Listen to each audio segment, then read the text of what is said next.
All right, ladies and gentlemen, thank you for your patience in tonight's game. We are getting ready to rock and roll here at UPMC Park.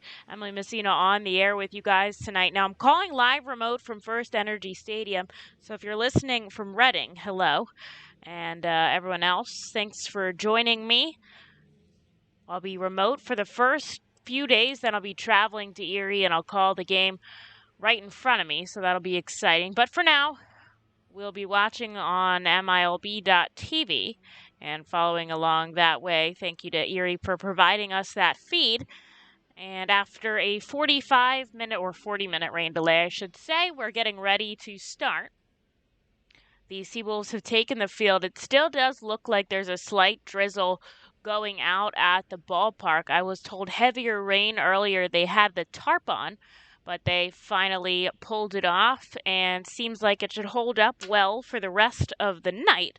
And the national anthem going down at the ballpark. I'll see if I can get that up and running for you guys.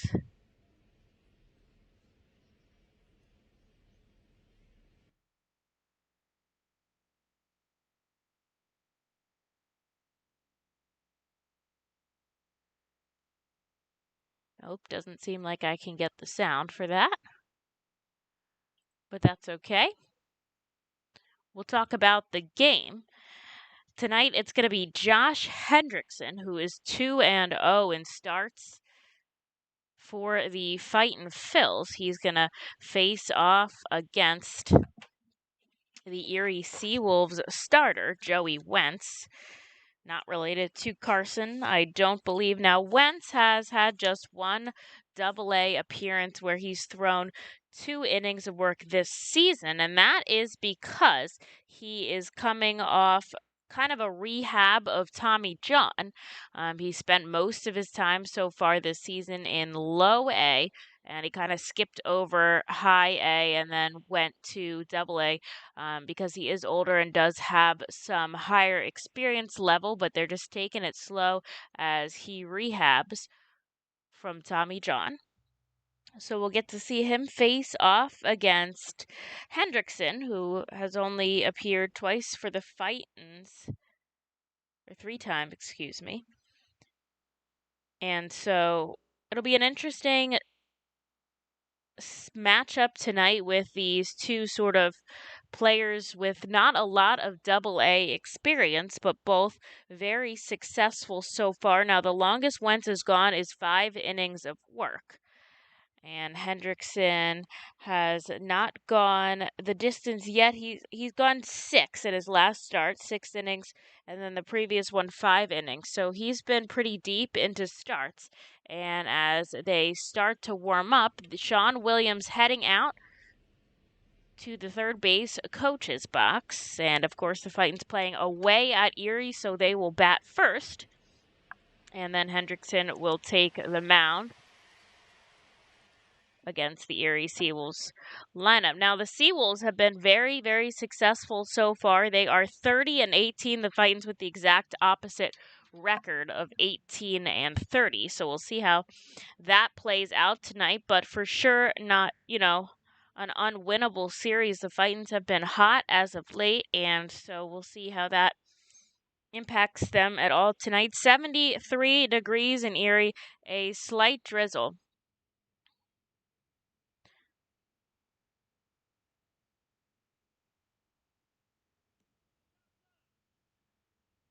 Five miles an hour, the wind going left to right. And the umpires tonight, Jonathan Biarretta behind the plate, Kelvis Velez over at first, and Don Goler at third. Now, we've seen Biarretta and Velez before, but Goler starting through this rotation. The Fightins are wearing their road grays for the game tonight with that navy red and white cap with the R in cursive down the front. And the SeaWolves are wearing a variety uniform. We'll get into that in just a minute. But Daniel Brito going to start us off at the plate as he always does, and he'll face off against Wentz. The lefty kicks and fires, and the first offering coming in here at 7:49 p.m., so about 45 minutes late. Daniel Brito swings and misses, and he's 0-2.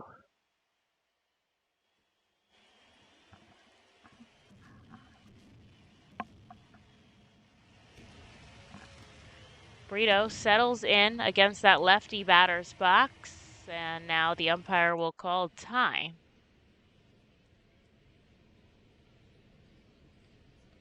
Once again, Wentz coming home. Brito cuts on the inside and gets it right up the gap in the middle. He will start things off with a base hit at UMPC Park. And Daniel Brito, his 50th hit of the season in a Fightin' Phil's uniform. Pretty impressive for the starting second baseman, the guy who has, for the most part, been in that number 1 spot. And he's starting things off strong. That'll bring up Bryson Stott, who's fallen nicely into that number 2 position. Wentz coming home, and he'll miss downstairs. The SeaWolves, they are wearing special jerseys representing different local healthcare heroes. They are purple to match the UMPC colors, and Stott cruises through a pitch down the middle, 1-1. And the hero will have a matching jersey in the stand, which I think that's we've done those variety jerseys before, but it's interesting to have that matching jersey with it's pretty cool. So they're calling it the Hammett Healthcare Heroes Night, and they have the names on the back of those heroes that they're representing. So each Erie player has someone different on the back. Stott swings and misses. He's 1-2. Wentz holding low 90s right now. Really clear picture coming here from Erie. Nice camera quality. And the lefty kicks and fires to Stott, swinging right down the middle. He gets him on strikes, and that's out number 1.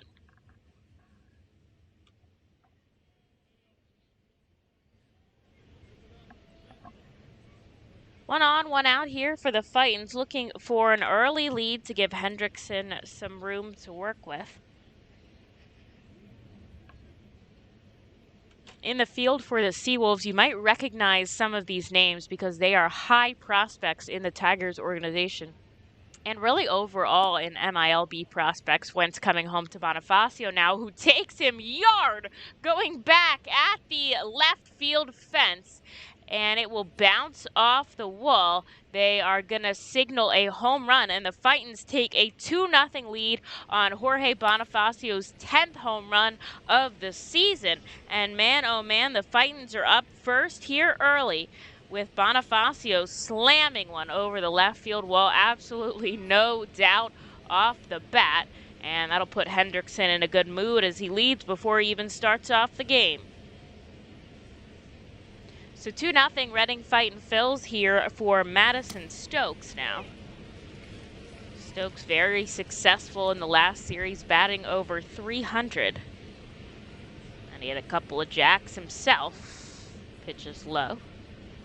Actually had back-to-back ones in the same game, his first and second at bat on Friday night, I believe that was. Maybe Thursday. Pretty impressive, though, from Madison Stokes.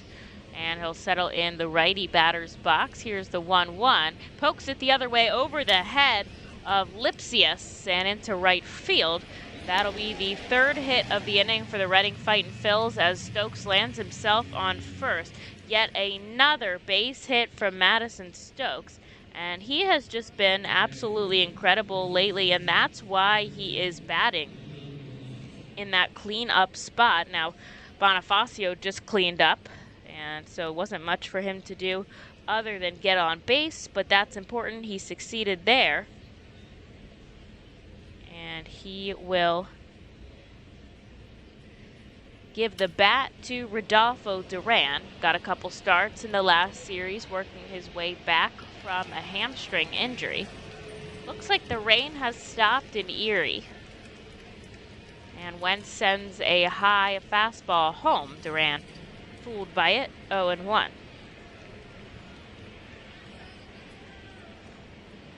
About 5.5 to 6 hour drive to Erie, Pennsylvania, all the way up there past the Pittsburgh area.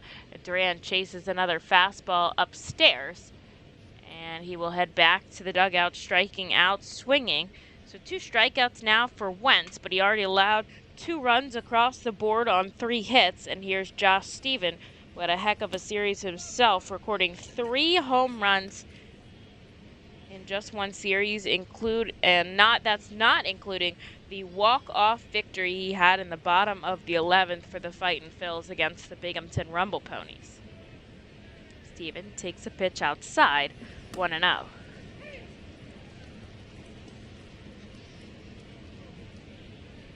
See our video operator in the background, Thomas, tracking all the pitches coming in. Instead, Wentz will go over to first, but Stokes really not taking much of a lead.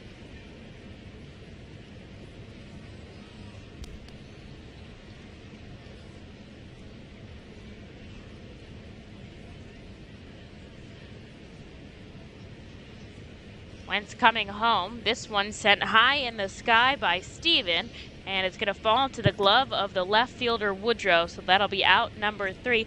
Not before the Fightin scored 2 runs on 3 hits thanks to a 2-run shot from Jorge Bonifacio, and they're up heading into the bottom of the first.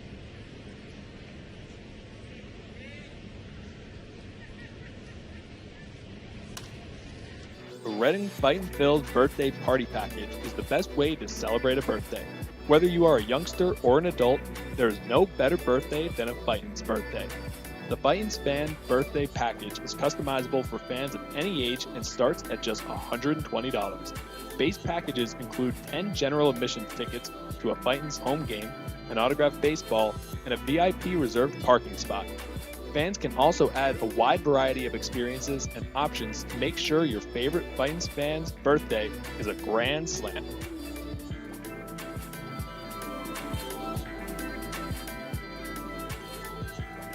Customers Bank is a proud continued partner of the United Way of Berks County and the Ready, Set, Read initiative. Ready, Set, Read programs focus on improving literacy skills for children from birth through 3rd grade. The Fundamentals of Reading are a community-wide initiative that bring together schools, businesses, organizations, and individuals throughout our area to improve early grade reading success. Customers Bank and the United Way of Berks County are committed to reading success and urge you and your business to support this worthwhile initiative. For more information on Ready, Set, Read and how you can become involved, please visit readysetreadberks.org. And thank you, Customers Bank, for your continued support.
Well, Josh Hendrickson going to lead us off here in the bottom of the first inning, and he's already got a 2-0 lead from the Reading Fightin Phils, thanks to Jorge Bonifacio. He's going to face off against a hard-to-face top of the order for the SeaWolves. Pretty much everybody is top 30 prospect in the top 6, and his count is now 2-1 to Riley Green, who's the number 2 prospect in the organization. Backing him up today, Logan Landon out in left, Gamboa in center, and Bonifacio in right. And here comes the 2-1 from Hendrickson. It's fouled off, 2-2. McCarthy Tatum getting the start in the hot corner. Of course, Stoprito in the middle. Madison Stokes at first, and Rodolfo Duran behind the plate. Hendrickson's record is 2-0. The Fightins have lost one other game that he pitched in, but he did not take the L for that. He goes outside now to Green. Green, 46 hits on the season, 27 RBIs. And he's been so impressive, but he's called out on strike number 3 from Hendrickson, and that will do it.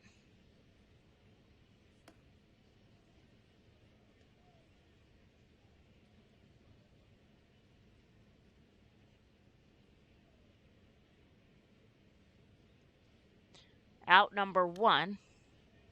Here is Ryan Kreidler. Kreidler, the number 21 prospect in the Tigers organization. He's fooled on a pitch from Hendrickson, and he goes 0-1.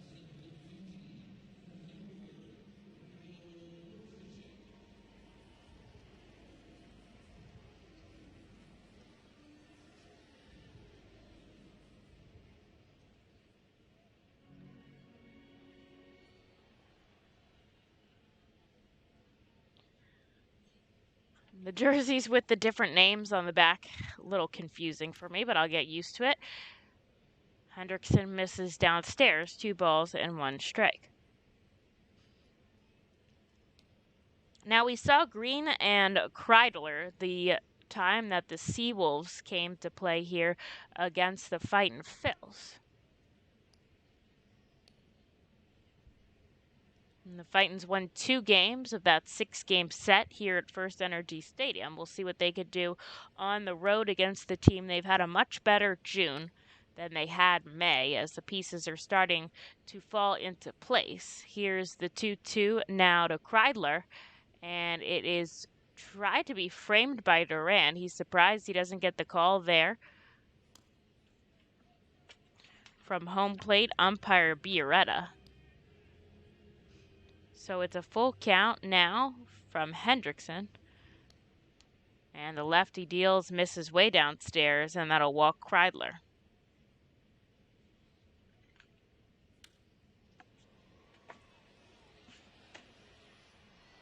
That'll bring up the prospect that everyone probably knows, Spencer Torkelson.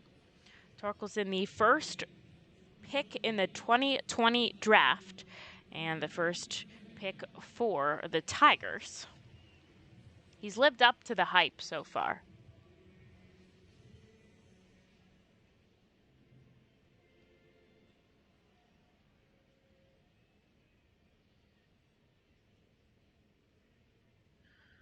Just got called up to double A about 2 weeks ago.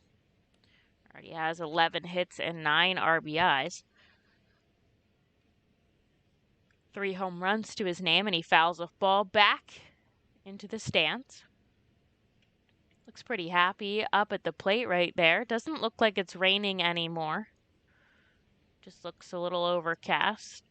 Probably a good break from the heat. It was 95 here for the last 2 games in the homestand, and today, very, very hot over here. Hendrickson goes over to first with the pickoff attempt, but not much that Stokes can do.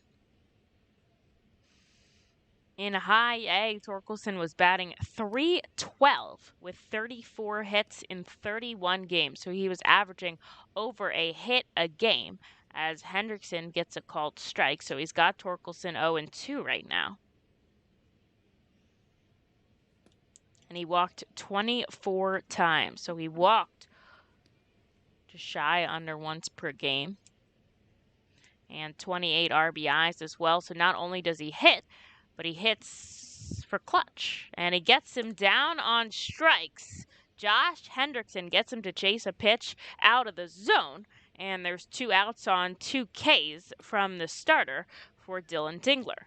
Now, Dingler, the number 4 prospect for the Tigers, so you really cannot get away here. You can't get a break in this Erie SeaWolves lineup, and that's, helped them out. As I said before, the first 5 guys are prospects. Hendrickson going back to first. Nothing happens. Dingler, a catcher himself, and of course Duran, the number 19 prospect for the Fightins. Takes the ball low.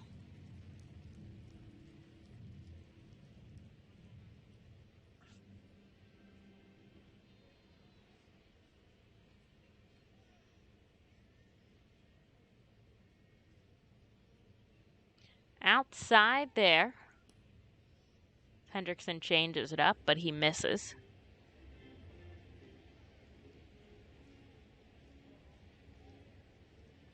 Torkelson played at Arizona State University. Played till his junior season over at ASU. And instead, Hendrickson going for the pickoff attempt.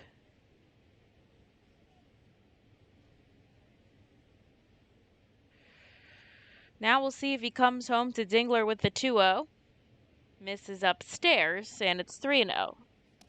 Now Hendrickson walked Kreidler, so there's already a runner on.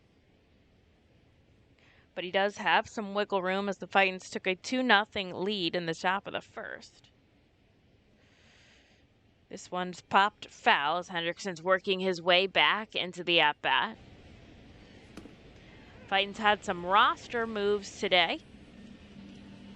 Zach Warren and Julian Garcia, both former Fightins this season, came back to the roster, while Adam Leverett, who we just saw start the other day, and Andrew Brown, a reliever, heading to Jersey Shore to help out the Blue Claws. This one's poked down the right field line coming over Bonifacio, but it's going to bounce in the Fightins bullpen.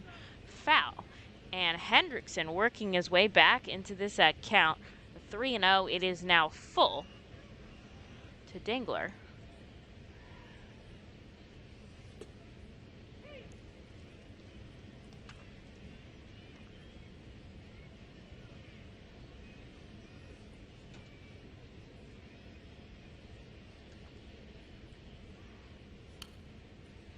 And here's the payoff pitch outside. He'll walk him.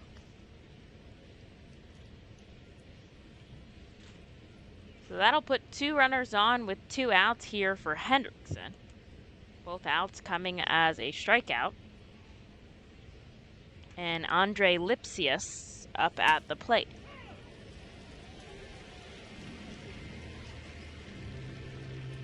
Lipsius, the number 26 prospect for the team. Just 23 years old, out of Williamsburg, Virginia. Was drafted in the 13th round, the 3rd round back in 2019.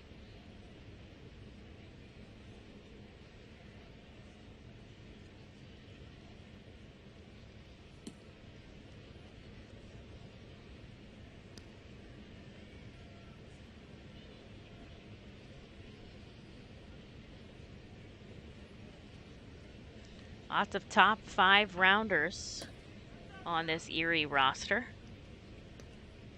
And Lipsius fouls off another pitch, so it's 0-2 right now. 2 runners on. Hendrickson trying to get out of this inning. There's 23 pitches so far.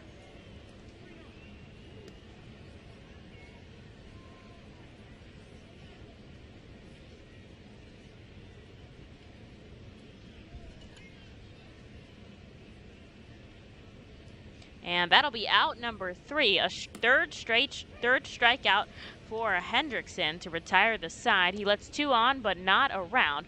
They're going to do a check for substances here, and we'll see what happens after the inning break. Gear up for the Fightin' Phils season.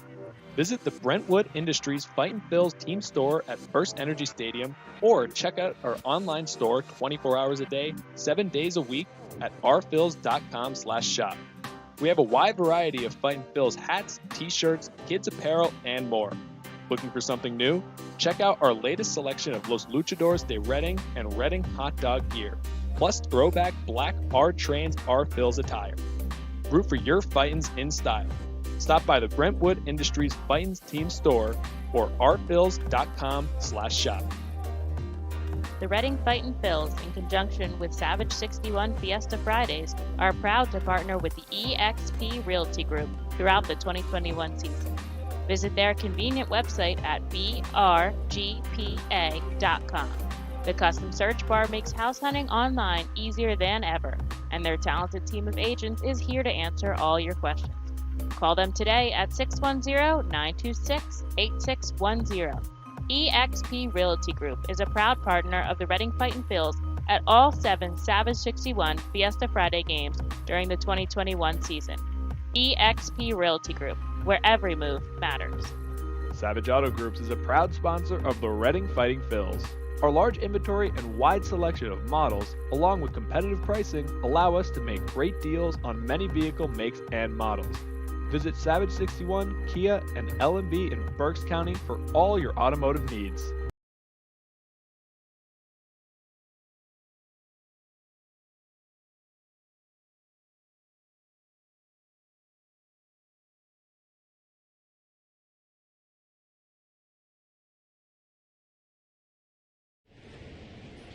Well, we're getting ready to go into the top of the second inning. The Fightin' Phils leading by 2 runs.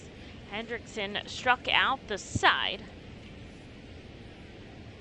to get out of the first, but he also gave up 2 walks. And Wentz, though, gave up that 2-run home run to Bonifacio. He'll start here against Tatum and send one low.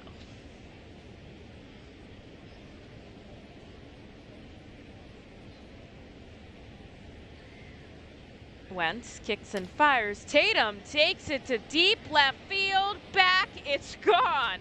The second run of the home of the game for the Fightins as McCarthy Tatum sends his 7th of the season over the left field wall the same way that Bonifacio did it. It is 3-0 Reading Fightin' Phils, and all because of these home runs. And just like that, the Fightins are up here early. Dugout is pumped in Erie. Tough to start off the game in a 30-minute delay, especially at an away field. But here's Logan Landon now with nobody out. Landon takes a pitch inside. The Fightins traveled to Erie on Monday, so that way they wouldn't be stuck sitting on a bus for 6 hours and then expected to play some good baseball the same night. So they traveled up yesterday. They had the night off, and I think that worked out well for them so far. Landon fouls one back. It's 2 balls, 1 strike.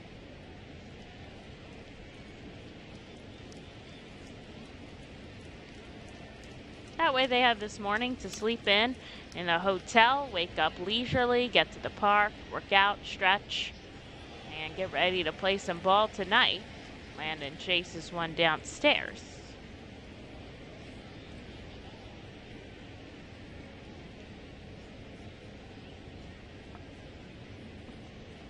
Landon has his first home run of the season, but this one he heads right back to the pitcher Wentz. And on to first, that's out number 1. Gamboa, the number 9 hitter in today's contest, will bat now with 1 out.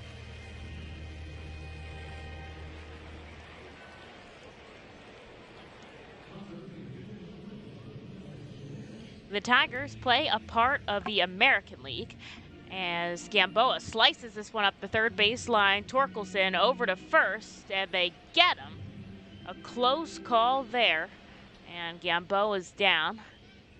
It was a close play there. They're going to show it back here. Torkelson picks it up across the diamond, and I'd like to see that spot on first, but that'll be out number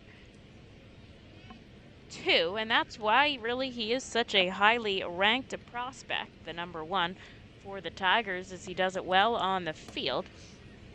But believe it or not, he actually was not a third baseman in college. He was drafted as a third baseman, but for ASU, he actually played first, which is pretty impressive that he's now become, the highest ranked third baseman and the highest ranked prospect in all of minor league baseball. Here's Daniel Brito now with a 1-1 count. The Fightins already scored 1 in this half. They lead 3-0. Brito punctures it the other way. It is 1 ball, 2 strikes. Brito already a hit in today's game. He ended up scoring off the bat of Bonifacio.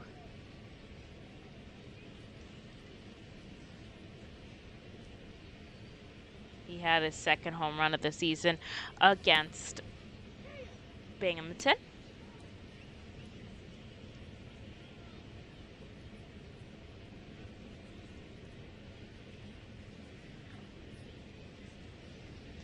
And here's the 1-2 by Wentz right now. Pokes it the other way up the third baseline. It's fair. Rounding first is Brito. Is he going to go on to second? They got to show me. And I believe he does. A stand-up double for Daniel Brito. So he's got a 2-hit day in 2 at-bats. And pretty solid for Daniel Brito now. A runner on and 2 outs for Bryson Stott. Smiling over at second. Very happy player is Daniel Brito. Always out there chatting with the other team, chatting with his teammates, smiling. It's nice to see. Positive force in the clubhouse and in the dugout.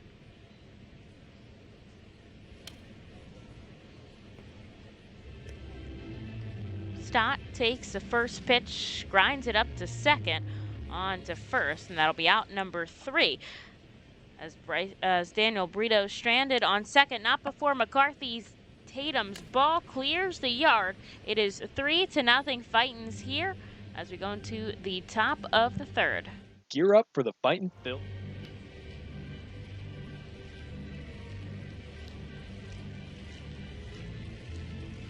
What does it mean to bank locally with Tompkins? It means keeping your money in your community with a team of neighbors to guide you through big decisions and milestones, plus all the convenience of our mobile app where you can manage your account, deposit checks remotely, send money to family and friends, even turn your card off if it gets misplaced, then back on when you find it. Ready to bank locally with the team at Tompkins? Visit Tompkins Vist Bank online or at a branch to get started. Member FDIC, Equal Housing Lender. Copa de la Diversión is an initiative of MILB which creates alternate identities for teams across the country wishing to better reach out to their Latino communities. The new identity represents more than a luchador. Luchar means to fight for, and luchador translates to fighter. But it also signifies a specific type of fighter, a masked wrestler. The mask logo pays tribute to some of the most notable elements of the city of Reading. Embodied in the luchador's masks is Reading's pagoda, surrounded by 23 sun rays representing the Latin American countries and Puerto Rico. Down the bridge of the nose is Reading's fire tower. Home plate serves as a luchador's mouth, with FirstEnergy Stadium's facade creating the upper lip. Below the chin are train tracks, symbolic of the historic Reading Railroad. And along the side are baseball seams, a nod to Baseball Town's rich history. Fans can look forward to the R-Phil's players suiting up in Los Luchadores de Reading caps and jerseys on specific games throughout the season.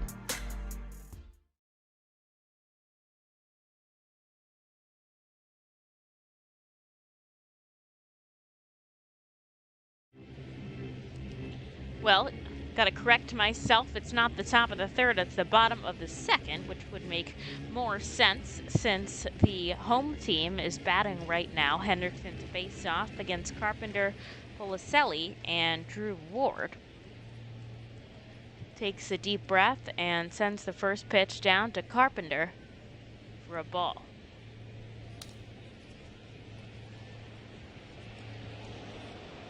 Carpenter, a .263 batting average with 34 RBIs, which Pretty impressive that your number 6 guy has 34 RBIs.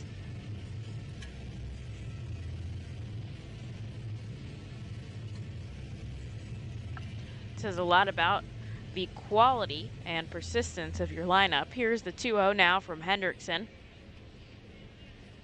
This one's foul back. Hendrickson has been solid, and I don't want to say he's struggling with his command, but I would say that the only thing that is causing him a little bit of discomfort tonight is just missing outside the plate. But this one a called strike, and it's 2-2. He's issued 2 walks, but not a hit so far to get out of the first. And he'll have a nice 3-0 cushion here in the bottom of the second. He's looking for his 4th K of the night. He pitches a 2-2 now to Carpenter. This one's going to be a ground ball to Brito. An easy throw to first, and Stokes has to hop up to grab it, but he manages to get down to first base in time. And that'll be out number 1. A great play there by Madison Stokes to save the error from Daniel Brito. And a bit choppy at second. He's got great range and a great Gold Glove, so not sure what's going on in his mind over there, because he's made some stellar plays. One at Harrisburg that robbed extra bases. He did one from his butt behind second, deep in the hole, and managed to nab the runner out at first. And he was that Gold Glove in 2018, so you know he's got it in him. Here's the 0-1 now. Slow to Policelli. Policelli, the designated hitter in tonight's contest. And here's the offering, swing and a miss. A huge pickup strike there.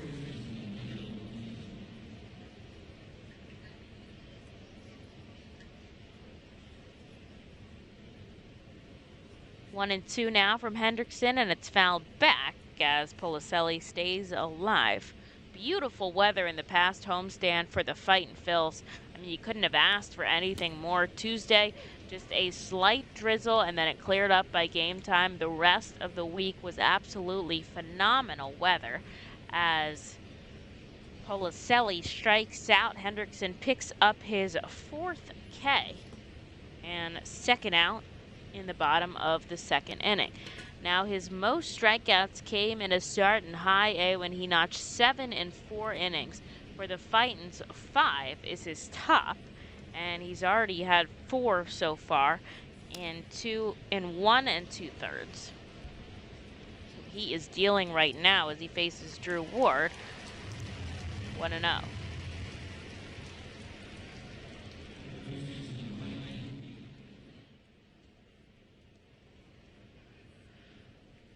Duran behind the plate tonight, doing a good job of trying to grab the pitches softly, or not grab them, I should say, let the pitches come into his glove softly and hover them at the right spot, trying to get some extra strike calls from Biarretta behind the plate. This one grounded to Brito. This should be an easy throw over to first. This time it is. And a quick 1-2-3 inning from Josh Hendrickson that'll shut down the SeaWolves. It is 3-0 going into the top of the third this time. Spend some quality time with the family by taking them out to a ball game every Sunday home game at FirstEnergy Stadium. Sundays are Burke's Packing Sunday Family Fun Days, presented by Classic Harley-Davidson. Get 4 tickets, 4 hot dogs, and 4 sodas for only $50 when purchased in advance. Burke's Packing is a family-owned and operated meat processor located here in Reading, specializing in hot dogs, ham, specialty meats, and more. Join us for Burke's Packing Sunday Family Fun Days at Sunday home games all season long here at FirstEnergy Stadium. The Fightins feature special post-game concerts throughout the entire season with more live music than anywhere else in Berks County. Each post-game concert features $1 off St. Boniface Brewing and live music on the T-Mobile stage. That's post-game concerts thanks to St. Boniface Brewing. From the cleanup position, there's no one better in the field than J.P. Mascaro & Son. Trust the familiar Mascaro Blue Elephant to provide dependable, quality service for your home or business. Make our team your team, whether in a pinch or for the long haul. Like the Reading Fightin' Phils, we're the best in our field. We are hiring and have open positions in Berks County. Check our website for open positions at jpmascaro.com or call 1-888-MASCARO.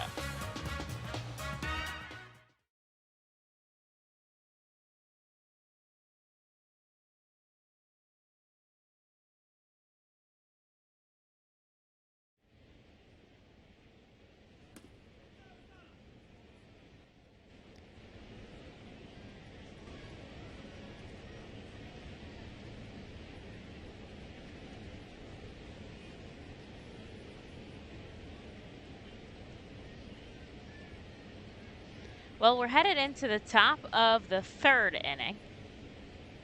As Wentz comes back out, he'll face Bonifacio, Stokes, and Duran. 30 pitches to get out of 2 innings. And here's the offering. It is a called strike right down the middle. Bonifacio sent one over the fence in his first at-bat. It was a no-doubter out to left. And Wentz this time pitching upstairs on the heavy hitter for the Fightins. 1 ball, 1 strike.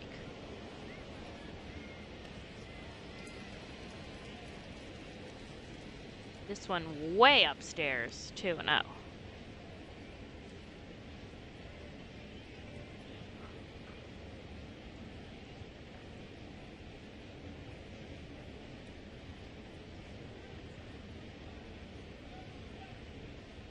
And he ropes this one deep to left field. This time it goes foul and just misses. Heads up into some interesting fan seating they have upstairs in left field. And so that'll be strike number 2. And here's the 2-2 now. He pokes it foul, so the count will remain the same.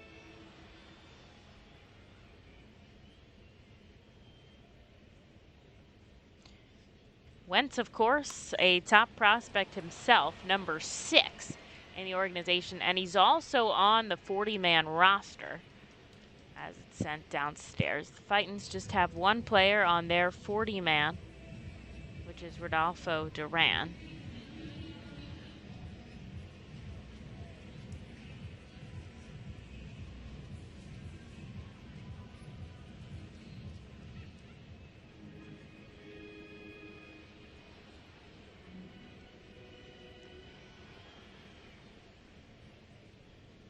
Now it's a full count here to Jorge Bonifacio to start off the third inning. They have a 3-0 lead, and the payoff pitch from Wentz, chopped up the middle. Is it going to get through the hole? It's fielded by Kreidler over to first. Bonifacio hustling down the first base line, but he doesn't get there in time, and that's out number 1. Kind of grimacing and smiling too. He hustled as quick as he could there, but Kreidler with a great arm at short got the job done. And it's out number 1 here for Madison Stokes.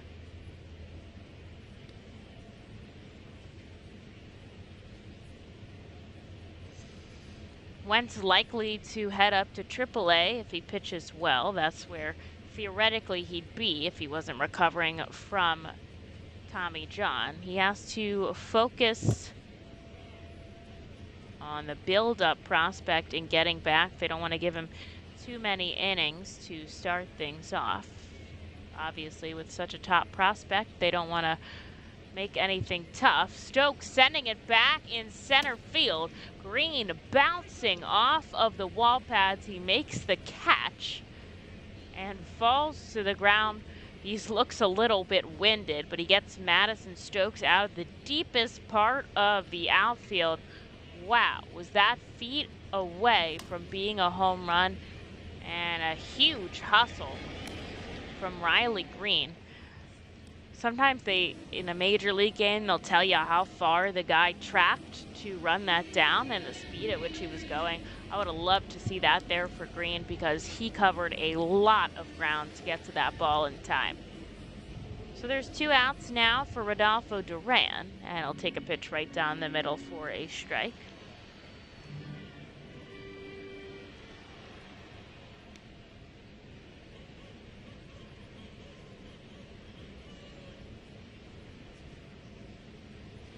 Wentz, I'm also told, is a fantastic hitter, but obviously playing on a AL team doesn't need to worry about that as the designated hitter being utilized in today's game since they're home at Erie.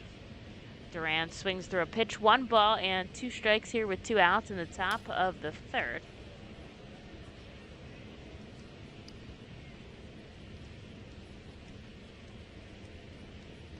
And Duran sends this one high. It is fouled back.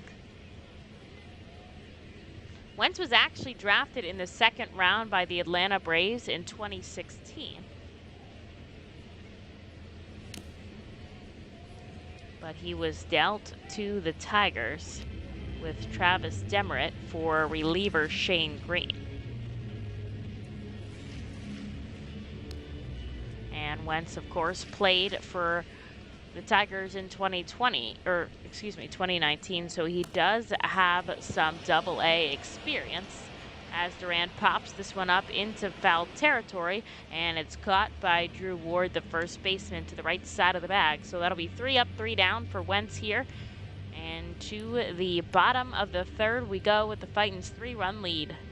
Spend some quality time with the family by taking them out to a ball game every Sunday home game at FirstEnergy Stadium.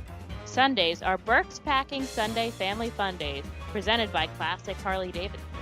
Get 4 tickets, 4 hot dogs, and 4 sodas for only $50 when purchased in advance. Burke's Packing is a family-owned and operated meat processor located here in Reading, specializing in hot dogs, ham, specialty meats, and more. Join us for Burke's Packing Sunday Family Fun Days at Sunday home games all season long here at FirstEnergy Stadium. The Fightins feature special post-game concerts throughout the entire season with more live music than anywhere else in Berks County. Each post-game concert features $1 off St. Boniface Brewing and live music on the T-Mobile stage. That's post-game concerts thanks to St. Boniface Brewing. From the cleanup position, there's no one better in the field than J.P. Mascaro & Son. Trust the familiar Mascaro Blue Elephant to provide dependable, quality service for your home or business. Make our team your team, whether in a pinch or for the long haul. Like the Reading Fightin' Phils, we're the best in our field. We are hiring and have open positions in Berks County. Check our website for open positions at jpmascaro.com or call 1-888-MASCARO.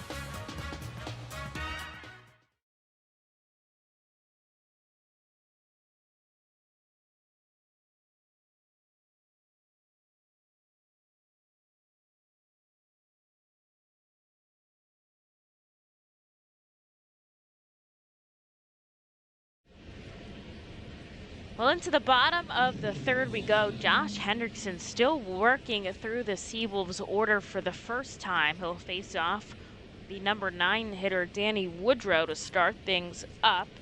The only batter in the starting line with a average under the Mendoza line comes into today 150, just 3 hits on the season in Double-A. And he'll take a first pitch strike from Hendrickson. Jace's one downstairs. It's 0-2. Now I would be remiss if I didn't congratulate Philadelphia 76ers TV broadcaster, voice of the Philadelphia NBA team, Mark Zumoff, on his retirement. Big congratulations, hoping he enjoys whatever lies in the future for him. And, you know, I've never heard a bad word about Mark. And I too only have nice things to say about them. This one's up the middle, past a diving Hendrickson, Brito, and Stott. And the number 9 hitter singles to break this up for Josh Hendrickson. So there'll be a runner off to start off the third with nobody out. Mark Zumoff, a good mentor of mine, He's been incredibly helpful in getting to know the Philly sports world and network, and great advice too. He'll definitely be missed all around. Bottom of the third, Hendrickson looks over at the runner on. Instead, he comes home downstairs.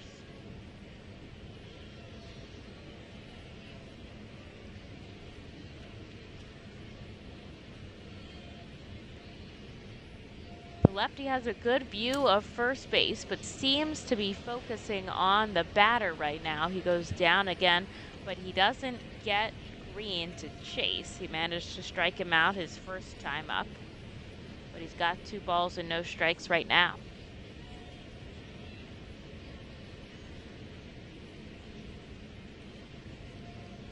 Not a lot of people in the stands as things got off to an iffy start with the rain delay and the overcast skies. Green chases one downstairs, and it's 2-1. I imagine it will eventually rain here too, and that will break the heat. Probably a good thing in Reading for our grass here at FirstEnergy Stadium. Only while the team's away, of course. Maybe tomorrow, see some light rain on the forecast at night. Pick off the temperature from Hendrickson over to first. And nothing happens. Going to second, the throw from Duran, the tag, and he got him. A big pickup there from Rodolfo Duran to erase the runner. And he nails the throw to Bryson Stott, and that'll erase the runner on the base pass and put an out on the board.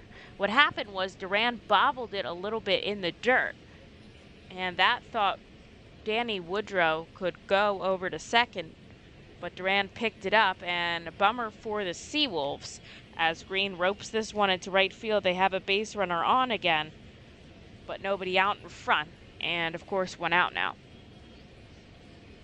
Good thing for Hendrickson though to clear the base paths.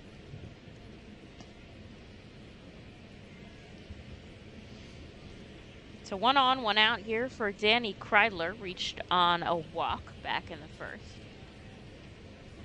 Lefty on righty matchup right now. I think it's supposed to rain a bit in Erie this whole week. It's tough with the heat all around Pennsylvania. Eventually it's got to break.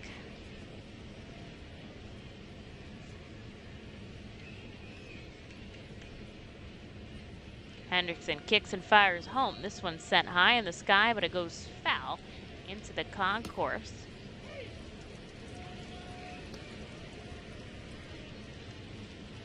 I'm excited to go out to Erie, hoping to get there Thursday night. Be there for the holiday weekend. Call you some 4th of July baseball. There's nothing better, in my opinion, live from the ballpark. And the pitch comes in, just misses on the outside corner, 2-1.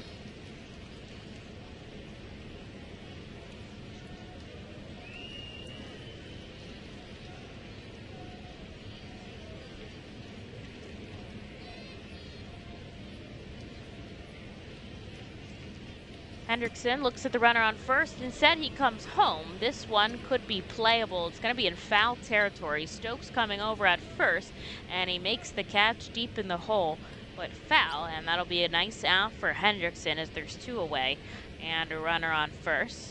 Torkelson up to bat.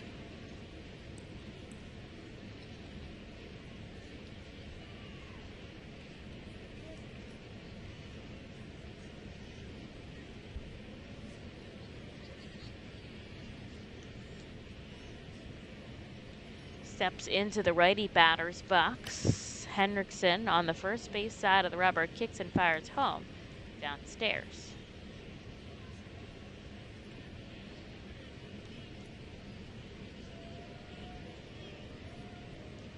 Torkelson just 21 years old. Drafted last year, so this is his first professional season, and he's already in Double-A. Got off to a slow start, I'm told. in high A, but he just needed some time to settle in. And after he settled in, he's really picked it up. Of course, a tough transition even from college ball to professionals. The level and experience that some of these guys have, especially in Double A, is a tremendous jump. 2 balls, no strikes now.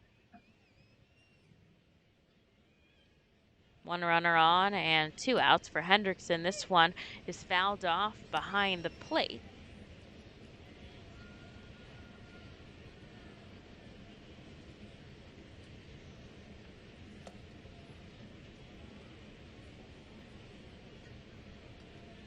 Struck out in his first at bat. 3 balls and 1 strike. Duran on the outside part of the plate. We'll see if Hendrickson goes there, and he does. Torkelson thinks it's a ball. He actually tosses his bat back behind him, but now he's got to go pick it up because it was a called strike. And so it'll be a full count here from Hendrickson to Torkelson. It's got to be tough to get back in that box. After thinking you've been walked, you change your mindset, and he'll have to go again. We'll see who comes out on top here. The payoff pitch. Torkelson fouls, and it's no one. We'll have to do it again.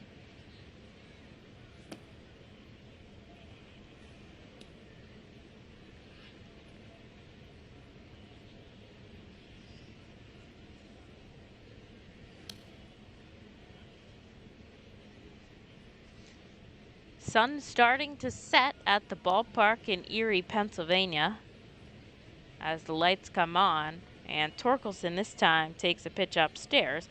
He'll head down to first. That pushes Green to second, and there'll be 2 on, 2 out now for Josh Hendrickson.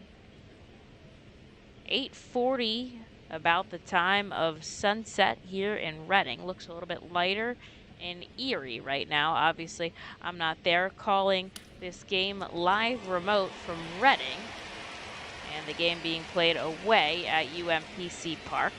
But it does look, when they show me the outfield, like the sun is starting to set, and I do see that the stadium lights are on. It is pretty overcast though, so not sure how much of a difference it makes. This one driven deep to right field, going back. Bonifacio at the wall. He's not able to make the catch. It's in the stadium. Coming around and scoring is Green. And the throw into Daniel Brito doesn't catch anyone else, as Torkelson scores as well, I think. And Dingler ends up with a triple. I gotta see when they update it. Yes, that's correct. So Dingler tripled there. His 3rd triple of the season, and he scored 2 runs as Green and Torkelson crossed the plate. It is 3-2. Reading still on top, but the SeaWolves catching up a bit. Now Brad Bergeson's going to come out on the mound to check in quickly with Hendrickson, looking for the final out. He'll face off against Andre Lipsius.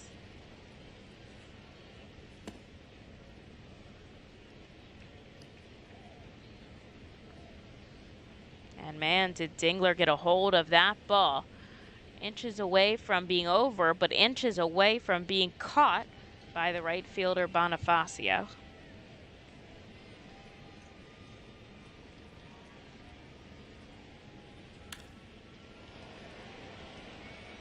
And here is Lipsius, who struck out in his first at-bat. Bergeson heading back to the dugout. Hendrickson misses outside.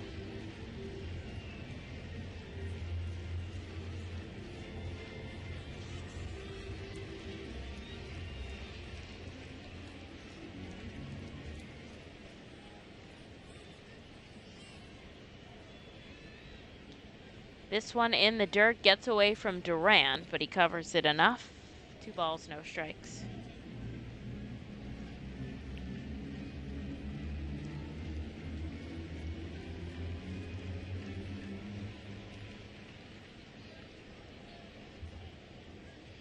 Setting up on the rubber, Hendrickson trying to get out of this half inning. He comes home with the pitch, a perfect strike, 2-1. There is a runner on third. That's Dylan Dingler.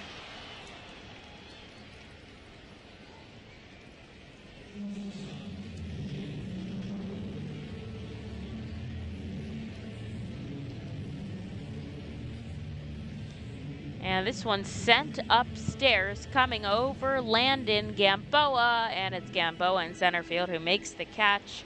The score is 3-2 now off the bat of Dylan Dingler. The Fightin still out in front, and they'll look to add some to their lead going into the fourth.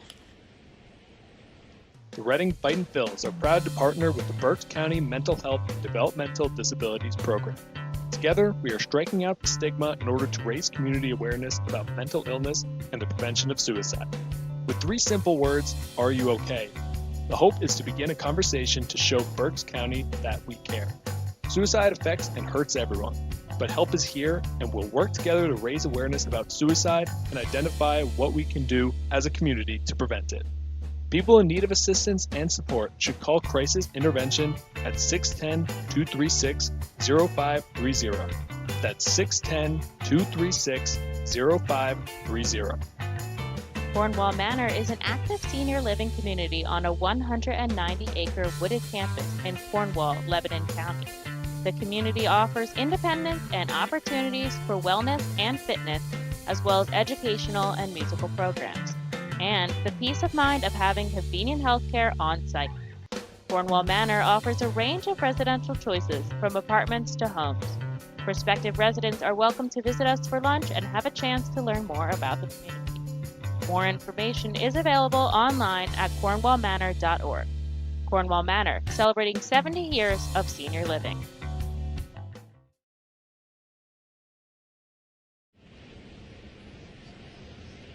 Well, there's a spider on the center field camera right now, and usually that one stays out there for good. And it's finally crawled off the screen there, so that's nice. Thanks to the spider. Oh, nope. It's big, too. Oh, I hope they switch the angle soon. Not a fan of this. Good thing y'all are not seeing it. It's off the screen. And setting up. Oh, nope. It's back. Well, we'll look for them to change the camera angle as soon as we go into the inning. Joey Wentz now going to face off against Steven Tatum and Landon. Whew, they changed the angle. We're okay. Steven heading into the box after flying out to left. The Fightin's up 3-2. Lost a little bit of their lead, but still retained control of the game.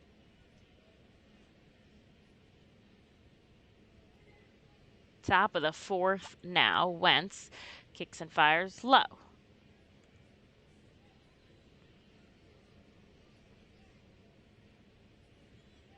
And as I said before, his longest outing, 5 innings of work.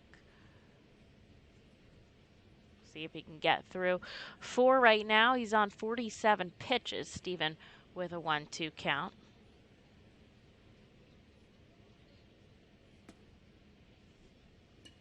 The lefty kicks and fires home. Upstairs, it's fouled off again.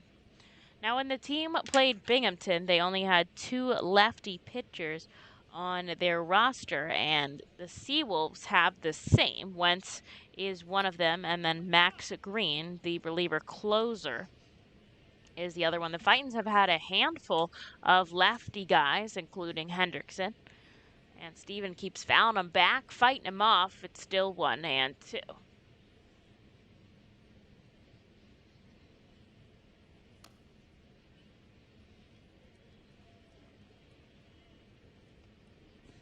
Holds off upstairs. You could tell he wanted to. But a good hold there from Steven. And it evens 2-2.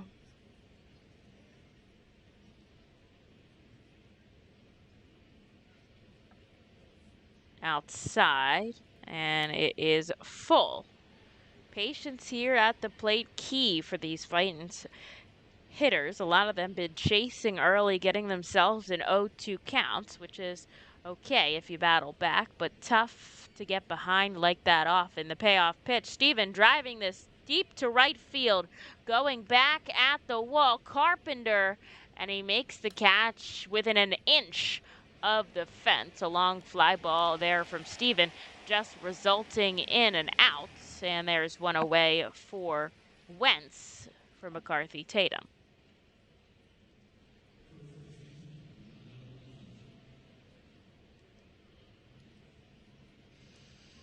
Tatum had a solo shot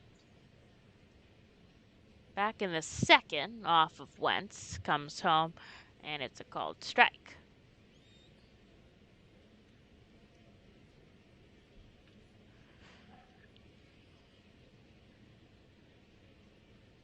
This one, he chops right back up to the pitcher. Wentz underhand to first. Stepping on the bag is Ward, and that's a quick second out for the pitcher. That's exactly how Landon got out in his first at-bat. Well, we'll see him here again in the fourth with 2 away.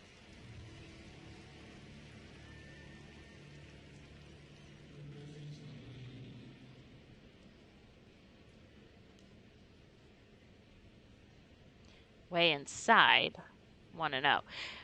Always very interesting to face another Pennsylvania team that feels like it's in a completely different part of the world, 6 hours away, and it's really not even as far west as you could go in Pennsylvania. It's pretty far north and west, but it's not the end of the state, which is kind of crazy. Feels like that side and this side, 2 different worlds. Tatum over to third. Across the diamond is Torkelson. And it's a quick 1-2-3 back-to-back innings from Wentz. We'll go into the bottom of the fourth in just a second with the Fightin's 3-2 lead. Cornwall Manor is an active senior living community on a 190-acre wooded campus in Cornwall, Lebanon County. The community offers independence and opportunities for wellness and fitness, as well as educational and musical programs and the peace of mind of having convenient health care on site. Cornwall Manor offers a range of residential choices from apartments to homes. Prospective residents are welcome to visit us for lunch and have a chance to learn more about the community. More information is available online at cornwallmanor.org. Cornwall Manor, celebrating 70 years of senior living. Feasers Incorporated, a family-owned, full-line food service distributor located in central Pennsylvania. Services restaurants, sporting facilities, theme amusement parks, healthcare facilities, educational facilities, and other institutions throughout Pennsylvania and the Mid-Atlantic region. For over 100 years, Feasers and its employees have committed themselves to making customer service their highest priority. Feasers works hard to provide customers with the products they require, delivered by their helpful fleet drivers. Feasers is large enough to serve and small enough to care. For more information, call 800-326-2828 or Feasers.com. ROG Orthodontics is the proud official partner of the ROG Orthodontics Fightin Phil's Kids Club. Join today at Fightins.com to get your free ROG Orthodontics Kids Club t-shirt and visit FantasticSmiles.com for more information on all the great work that ROG Orthodontics provides. ROG Orthodontics and the Reading Fightin Phils, 2 great hometown partners.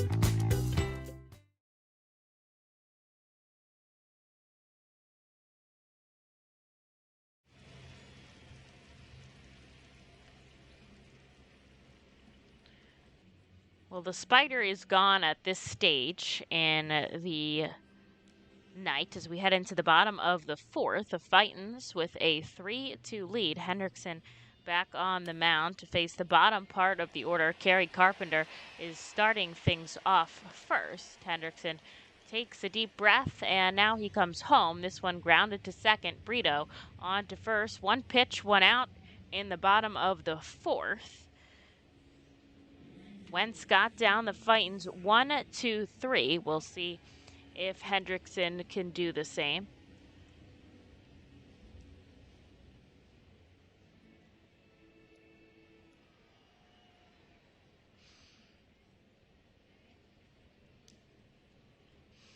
We'll go over the Erie affiliates in the second because very interesting there. Hendrickson sends one low to Brady Policelli. So Their low A, the West Michigan Whitecaps, which is where Wentz played mostly so far this season, coming back from his Tommy John outside from Hendrickson 2-0.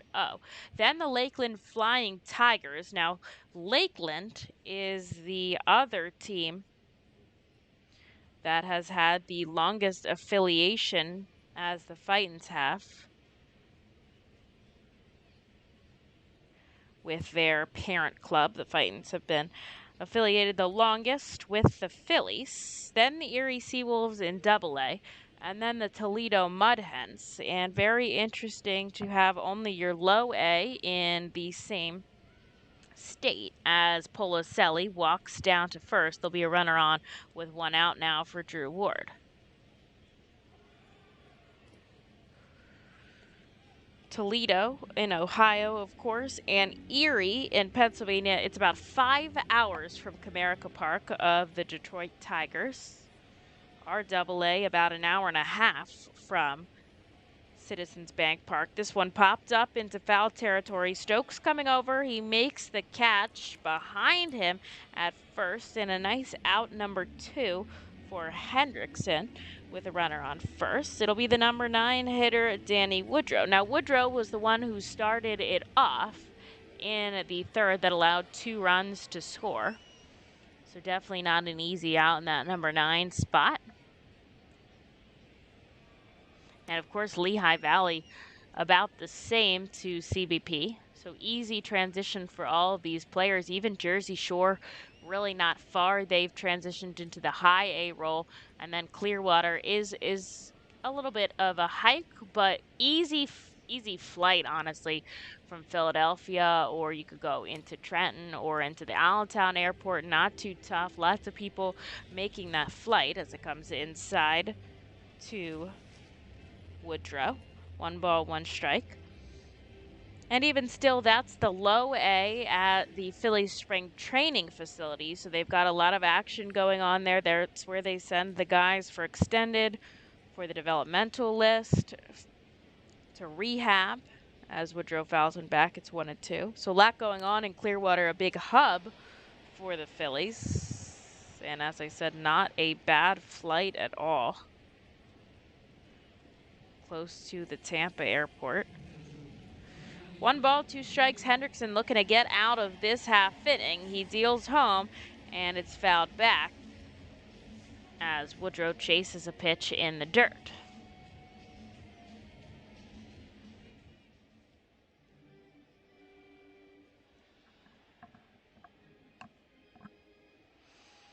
Takes a deep breath, looks at the runner on first that he walked. Now he'll come home. The 1-2 upstairs. Duran throwing down to second. Will they make the tag? And it seems like, that was Policelli. Got his foot in there. Called by Goller, I believe, the third base umpire. And so they'll mark that as safe. So there'll be a runner on second here as Policelli steals second, his 5th stolen base of the season, and a big pickup there for Erie. They're only down by a run here, but it doesn't make a difference as Woodrow strikes out swinging. Hendrickson picks up his 5th K of the night, tying a season high in a start. And we'll see if they bring him out for the 5th. But first, the top half of the 5th inning with the Fightins set to bat. They're up by a run. The Fightin Phils know who to call for trash and recycling services. A proven winner, JP Mascaro & Sons. The industry leader for over 50 years. Trust the familiar Mascaro Blue Elephant to provide dependable, quality service for your home or business. That's JP Mascaro & Sons, one of the top companies in its industry. Trash and recycling services for home, business, and industry. We are hiring and have open positions in Berks County. Check our website for open positions at jpmascaro.com or call 1-888-MASCARO. JP Mascaro & Sons, ready to serve you.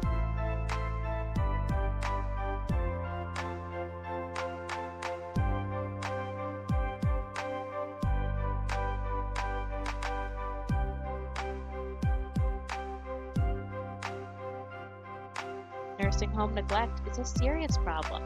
If you or a loved one has suffered from bed sores obtained in a nursing home or a fall down in a nursing home resulting in a fracture, our friends at Schwartz Culleton can help. Call the attorneys at Schwartz Culleton for a free consultation. Their phone number is 1-800-JUSTICE. That's 1-800-587-8423. Once again, call 1-800-JUSTICE today. Schwartz Culleton is a proud sponsor of the Reading Fightin' Phils.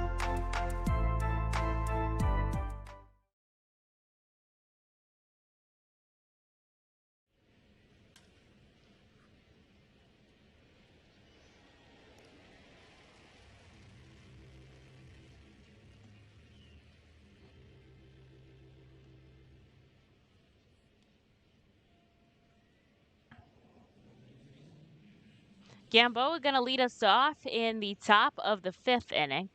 And it does seem like they will send Joey Wentz out for another inning of work, as far as I can see on this end. 57 pitches so far. And he sends Gamboa a ball inside. Still hitting low 90s with 91 on that pitch. He has let up 3 runs on 5 hits. The SeaWolves 2 runs on 3 hits of their own. Gamboa lifts this one up. It's called off by the second baseman, Lipsius, and he makes the catch in shallow right field for out number 1. And back to the top of the order with Daniel Brito, who was having a 2-hit day with a single and a double. It would be pretty exciting if he followed those 2 with a triple, but we'll see.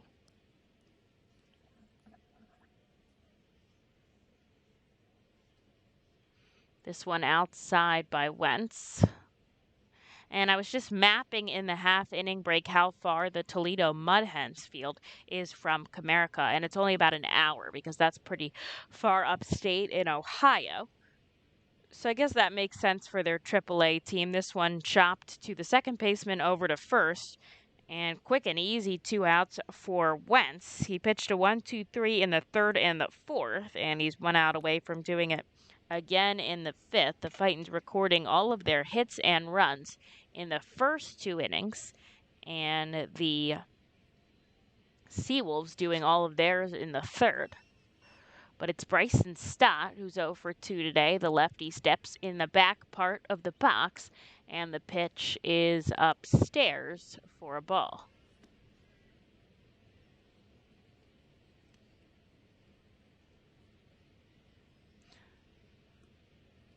Stott comes into this game batting just under the 300 mark.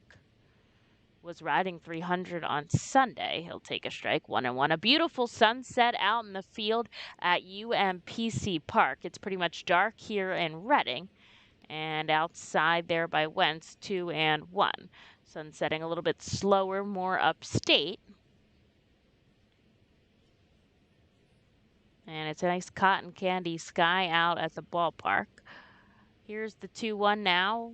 Stott holds off on a pitch upstairs, and he's a ball away from getting to first for the first time.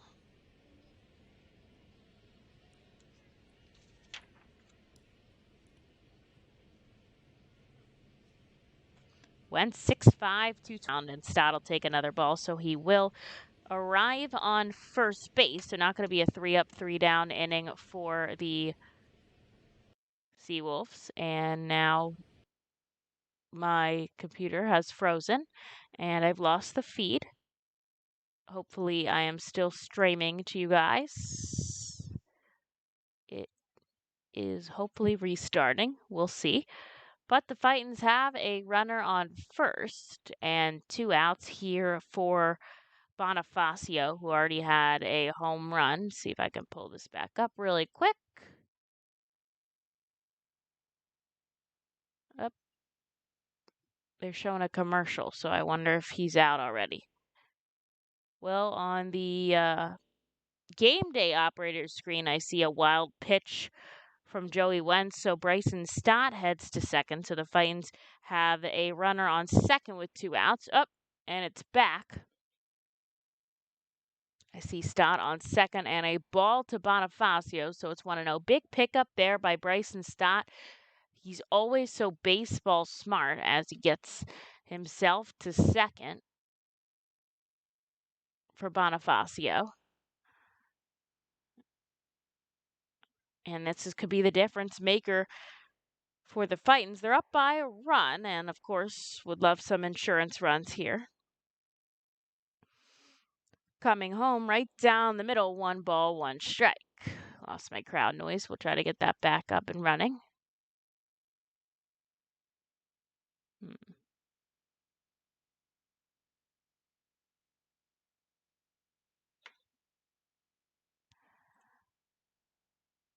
This one, a little chin music to Bonifacio. He has to bounce back out of the box. 2 balls, 1 strike. Doesn't look like any rain is coming. Oh, I can't tell. Usually I wait for people to put their umbrellas up. Just saw a family put on their rain jackets, but everyone else still sitting put, so it doesn't necessarily mean anything happened as Wentz sending all of these high. It's 3-1 now to Bonifacio, and he grabs the rosin bag. Maybe that'll help him out.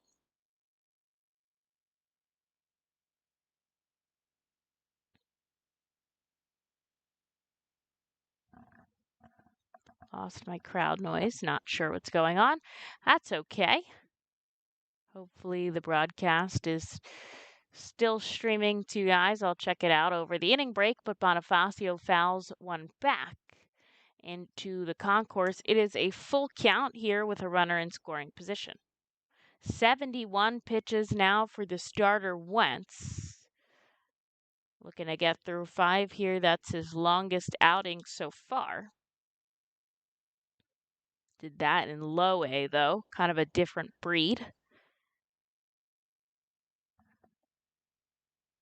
Looks back at Stott, and here's the payoff pitch. It hits Bonifacio on the right foot. He's bouncing up and down, and he takes off his Evo shield on his left shin, hobbling a little bit, and he'll trot down to first. And that does go in as a hit by a pitch, even though it was ball 4. So he gets down to first on a hit by pitch. Stott already on second. Wentz looking for his 3rd out. He'll get a mound visit from the catcher, and we'll see if somebody comes in, the manager or the pitching coach. Looks like the pitching coach, Mark Johnson, in his 2nd season with the Erie SeaWolves. If he wants to get out of this inning, he's going to face off against Madison Stokes. Already has a hit on the day.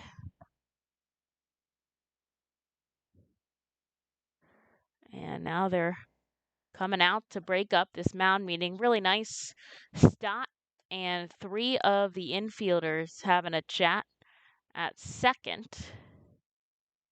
And now the catcher heading back behind the plate. There's 2 outs here and 2 runners on for the Fightins. And Wentz is facing off against Madison Stokes.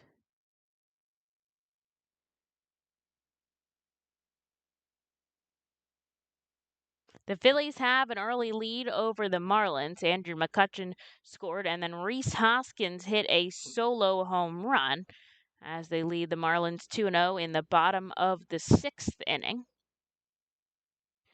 Stokes takes a called strike. Stott on second, Bonifacio on first. Wentz looks back. Setting up on the inside is catcher Dingler, and this one comes in way inside. 1 ball, 1 strike.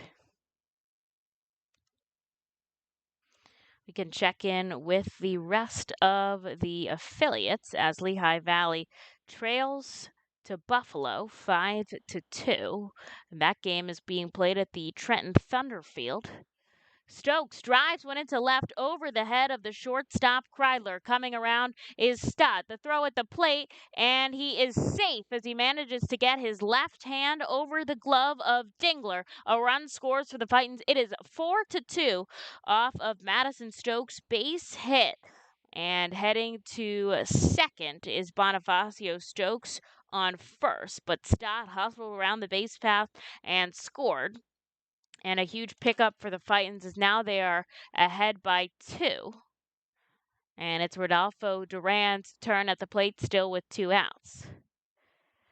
The Buffalo Bison playing at Trenton Thunder because the big league team is using their AAA field. And now the manager coming out, he'll take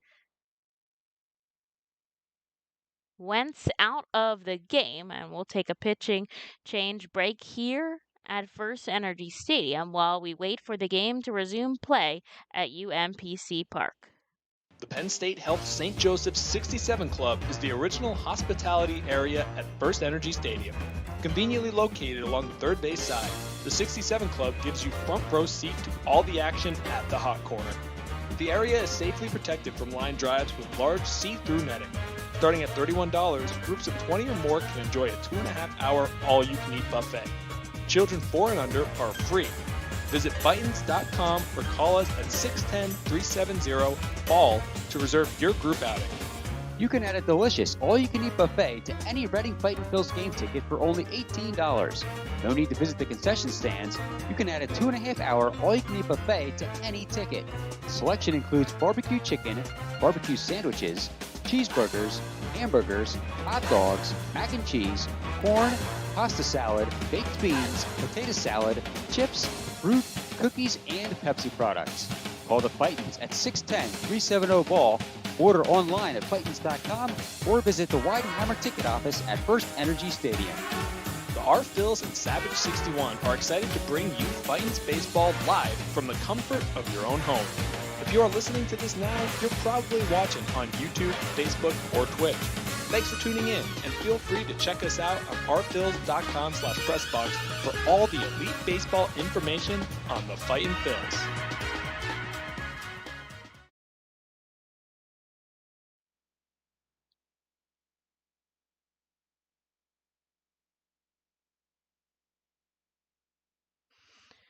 The pitching change coming in now for the Erie SeaWolves. The end of the day is done for Joey Wentz. Can't get his final line. He's got 2 base runners, but Brad Bass comes in now, 6'6", 250 on the mound, towering over Rodolfo Duran, just 5'9", at the plate. Runners on first and second now with 2 outs. A called strike here to Duran upstairs. 0-1. 4-2 the score here as we get into the top of the 5th. Duran holds off on a pitch outside. It's 1-1. Madison Stokes, a 2-hit day, and he just had an RBI that played at Stott off of a perfect slide at home plate.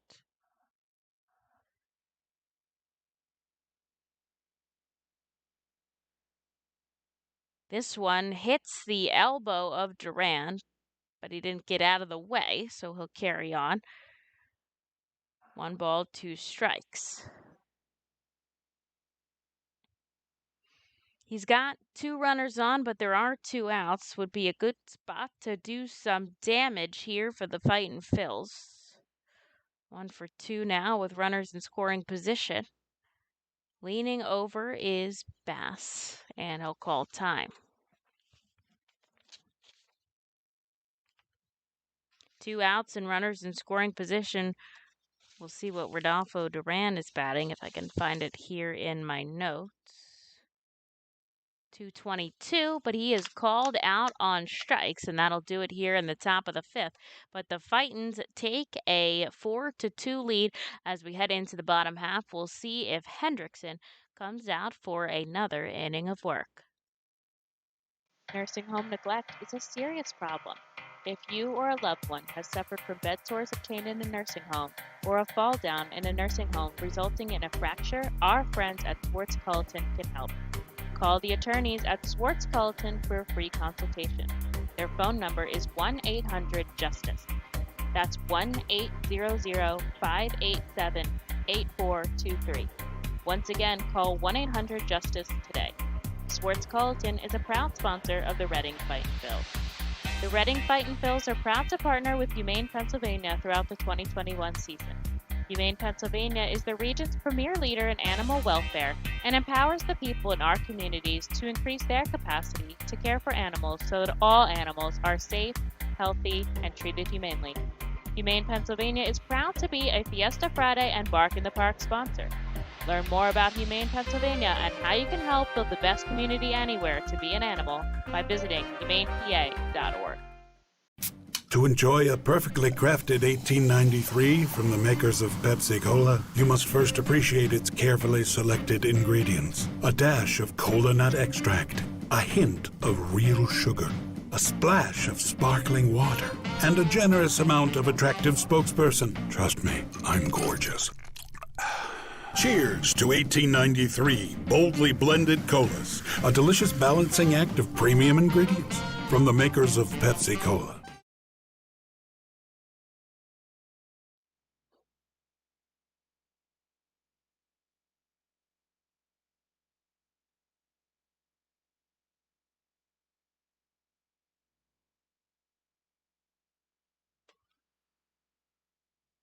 Well, we'll go into the bottom of the fifth at UMPC Park. Back to the top of the order with the Erie SeaWolves. And Hendrickson does come out for another inning of work. 75 pitches, so I'm not sure how far into the bottom of the fifth he will get. His first offering to Green, sent into right field. It'll bounce through the gap. Bonifacio picks it up and throws it back in. Green starting with a single, his second hit of the day, on the first pitch he sees, and here's Ryan Kreidler. Tough to tell if there's anyone warming up in the bullpen from this end. Hendrickson points to Brito in the field. Would love to get a double play, I think, out of Kreidler. Takes a deep breath on the first base side of the rubber. He's going to go into Duran if he can swing it, and instead he goes over to first. The tag by Stokes, not in time.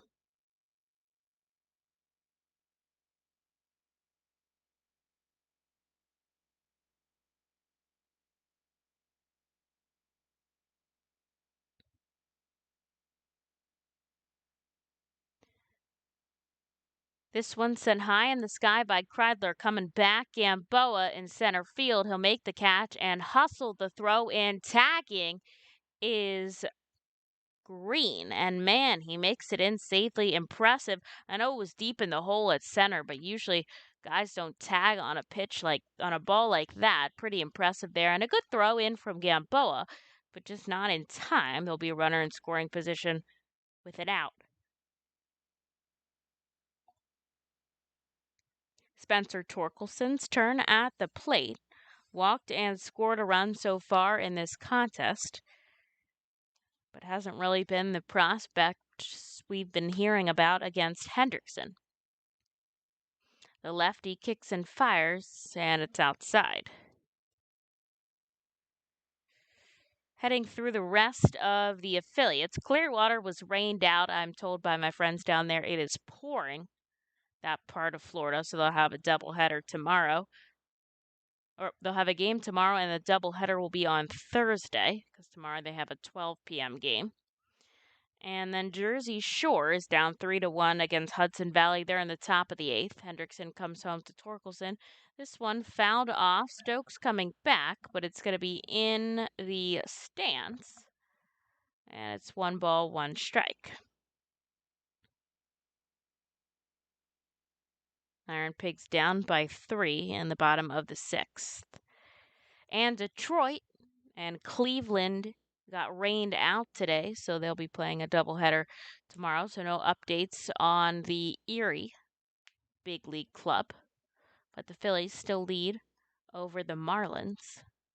And the Fightins lead over the SeaWolves 4-2 right now. Hendrickson looks back at the runner on second, and instead he comes home. This one's chopped inside, deep to left field. Right there is Landon. He barely has to take a step. And Green does not tag on this one. That's out number 2 on 2 straight flyouts,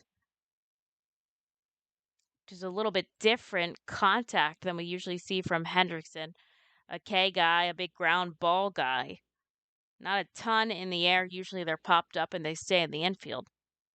But these were all sent deep to the outfield. Would love to see a flag out there. I can tell you what the wind is doing because I bet that has some contribution.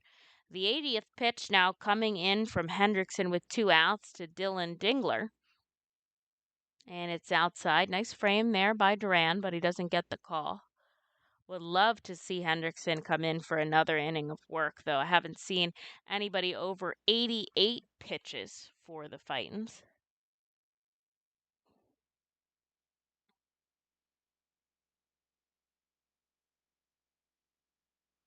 Here's the 1-0. This one fouled back, 1-1. There's still a runner on second in the form of Riley Green, and Erie down by 2 runs now as we get into the middle part of this game. The Fightins have 6 hits to the SeaWolves 4, and nobody's made an error in the field as of yet.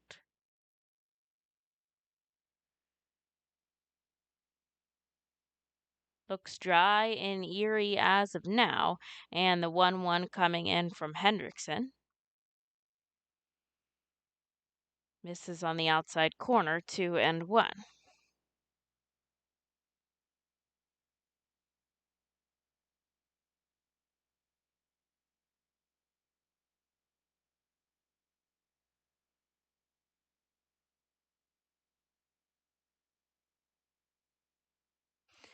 Hendrickson just starting for the Fightin' Phils earlier this month on the 8th. He was called up from Jersey Shore. Now he goes home with the 2-1. This one sent out to center field. Gamboa running in. He's hustling a diving play, and he makes the catch on his back. And that's a big Sports Center play. Daniel Brito and Bryson Stott are smiling and laughing with him. A big out number 3 for Josh Hendrickson and the Fightins. And man, if he had missed that, would have went all the way into the outfield, but he didn't. And the score is 4-2. Heading into the 6th inning at UMPC Park. The Reading Fightin' Phils are proud to partner with Mao Beer throughout the 2021 season. Mao Beer and Mao Cinco Estrellas Lager, which is available in the Stadium Plaza Bar, has 128 amazing years of brewing history. Founded in 1890 in Spain, Mao Beer has always been there to satisfy the most demanding taste buds. Make sure to pick up Mao Beer and Mao Cinco Estrellas Lager at FirstEnergy Stadium at our Plaza Bar throughout the 2021 season and at your local retailer. Mao Beer is a proud partner of the Reading Fightin' Phils and all 2021 Fiesta Friday celebration games. Mao Beer, the 5-star taste and the quintessential beer from Madrid. Please drink responsibly. At Savage 61, our goal is to assist you in making a confident decision. Our friendly, professional staff members are available to answer your questions and listen to your needs. Whether you're shopping for a new or pre-owned vehicle, we're ready to help you with your search. Visit our dealership at Pottsville Pike today. Fastball, curveball, slider, it's the pitcher's grips that make the difference. And when it comes to cornering, braking, and traction, CJ's Tires and Automotives can improve your car's grip with a new set of Hankook tires. Hankook tires are known for great handling and reliability mile after mile. Together, Hankook Tires and CJ's are your winning team. So whatever your vehicle needs, an oil change, state inspection, brakes, alignments, or Hankook tires, trust CJ's Tires and Automotives in Fairless Hills. CJ Tires and Automotives. They really are better, faster, and more affordable.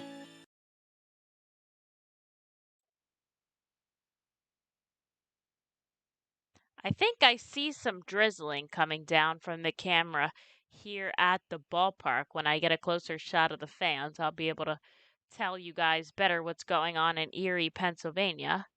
And it is coming down. I could see that now. People are really, it must not be that hard because people are still sitting in the stands.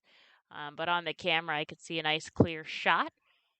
And it is Bass who comes out to face off against Josh Stephen, the designated hitter, 0 for 2 tonight. The Fightins with a 2-run lead here into the 6th inning, and he takes 2 straight balls. Hendrickson has been really stellar. A young guy out of Perth, Australia. A couple of Aussie guys on the team with Kyle Goglowski as well, though he's on the injured list. 2 balls, 1 strike coming in upstairs. 1 pitch away from Stephen heading down to first to start off this 6th inning, and he chops one up to second, over to first, and a real close play as he ran quickly through the bag. but he'll be out. One away now for McCarthy Tatum. Tatum had that home run in the second, a solo shot to deep left field. 1 for 2 on the day. He'll get the pitch from Bass. And it's a strike.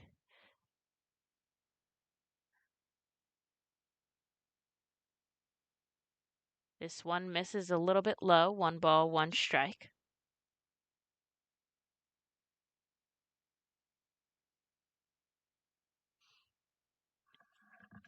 Game tomorrow, 7:05 p.m. Actually, all of these games in Erie, 7:05 starts with the holiday weekend, and the supposed Monday off. Sunday night's game will be at 7:05 as well on July 4th, and I'm sure there'll be an exciting post-game fireworks show. 2 balls, 2 strikes now. This one sent through the gap between second and third. McCarthy Tatum, with a solid piece of hitting, gets himself on first base with just an out. And the Fightins will look to threaten here late in the game. And with the rain, they'll like to capitalize off of Bass starting to come down now. But some people are just sitting out there like nothing's going on, and then other people have the umbrella and the jacket. Tough to tell. It is low.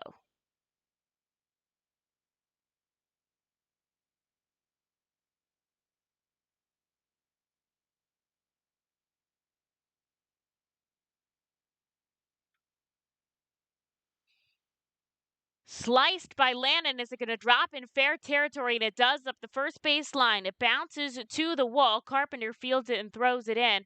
It should be a double from Landon. I'm looking to see if Tatum was only able to get to third. It did bounce off the wall pretty hard and back into the glove of Carpenter. And an amazing hit there from Logan Landon. He just got it off the end of his bat and poked it the opposite way, right down the line where nobody was playing, and there'll be runners on second and third now with just 1 away for Archimedes Gamboa. All he needs is to put something deep in the park, and Tatum could tag up and come home.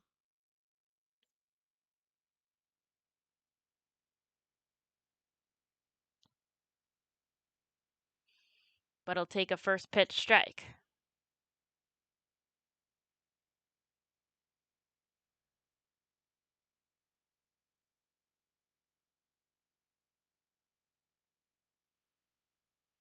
Fightin's up 4-2 here in the top of the 6th inning. Bass setting up. He'll kick and fire home. It is outside.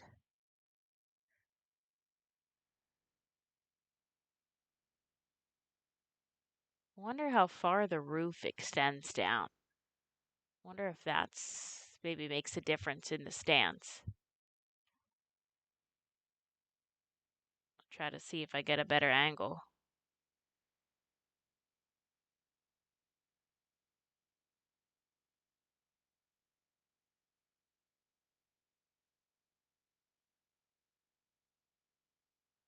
Two balls, 1 strike now to Gamboa. There's 2 runners on. Here's the pitch, and he pokes it foul.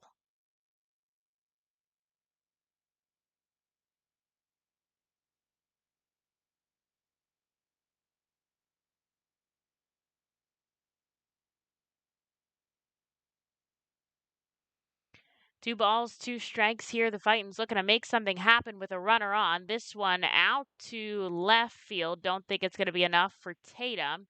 And it is not, as the throw comes in very quickly. It was shallow left, and that'll be out number 2. As Tatum stuck on third, Landon on second, and to the top of the order with Daniel Brito, 2 for 3.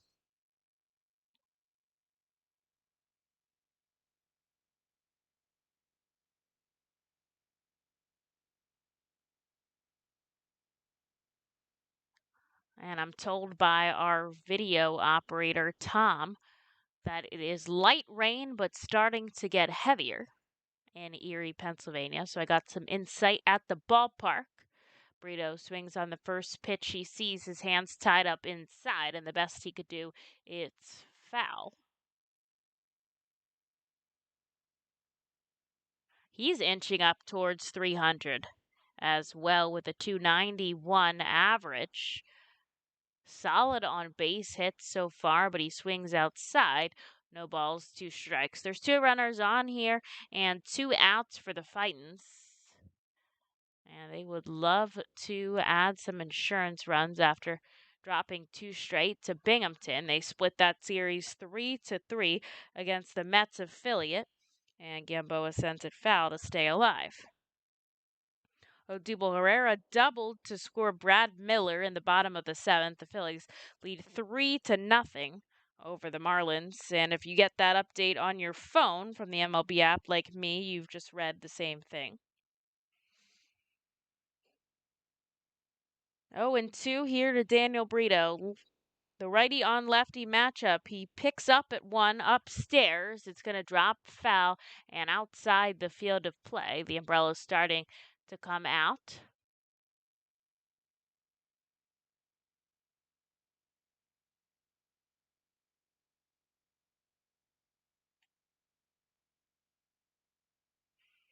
At the ballpark, and Brito has kept himself alive in this at-bat really well.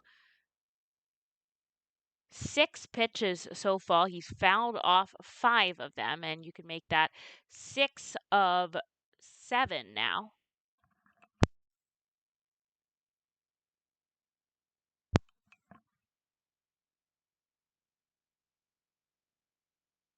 So still 0-2 count.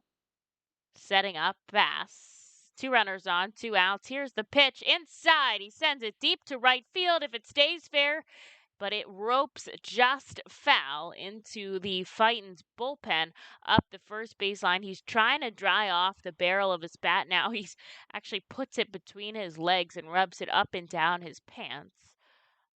And whatever works, I guess.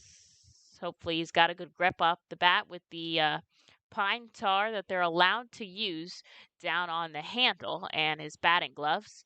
Bass fouls one back again. 8 pitches, 7 fouls here from Daniel Brito. He is really working Brad Bass, and he's trying to dry off his bat once again. We'll see who comes out on top. This is a crazy at-bat.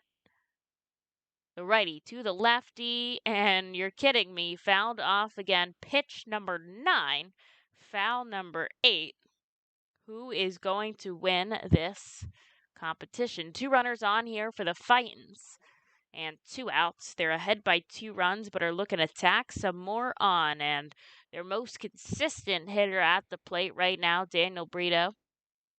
Time is called, and he's going to kick some dirt in the box.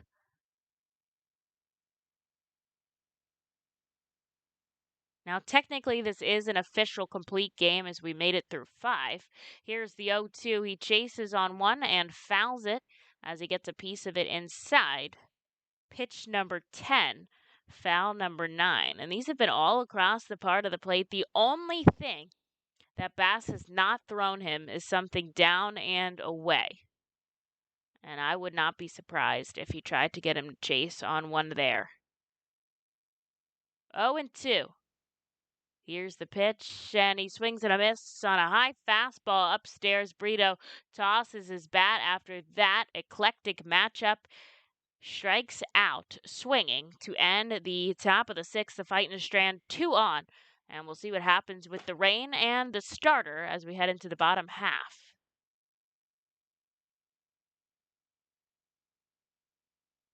Better pitching, faster base runners, and more runs batted in usually beats the competition. At CJ's Tire and Automotive, better selection, faster service, and more affordable options always beats the competition. When it comes to tires, CJ's MVP choice is a new set of Falken tires. Falken tires are known for handling, reliability, and value. And for more than 50 years, CJ's has been helping customers find the right tires at the right price. Together, Falken Tires and CJ's are a winning team. Stop in any time at your local CJ's or shop online at cjtires.com. CJ Tires and Automotive. Better, faster, and more reliable.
Well, it's starting to come down at the ballpark in UMPC in Erie. We're heading into the bottom of the sixth. Technically, this game is official. Before the game starts, it is the general manager of the home team that makes the decision. But after the game starts, it is the umpires who make the call. And so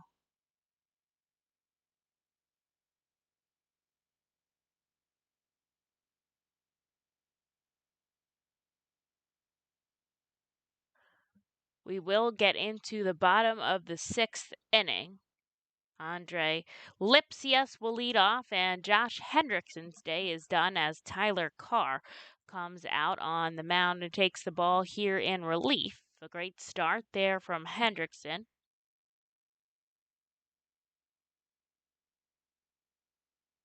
Went 5 innings of work, 4 hits, 2 runs, and they were earned off of that 2-run home run from the SeaWolves.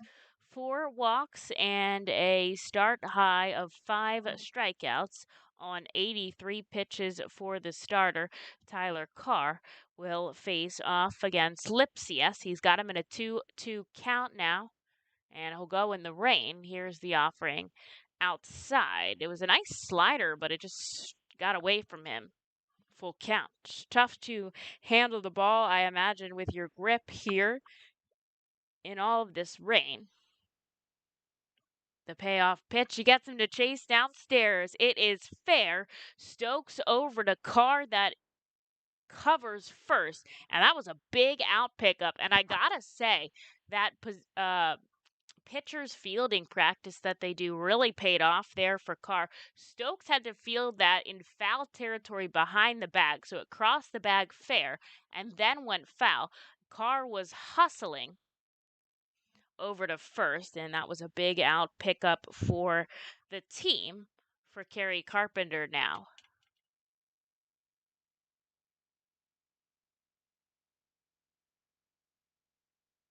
Here's a called strike. 0-1.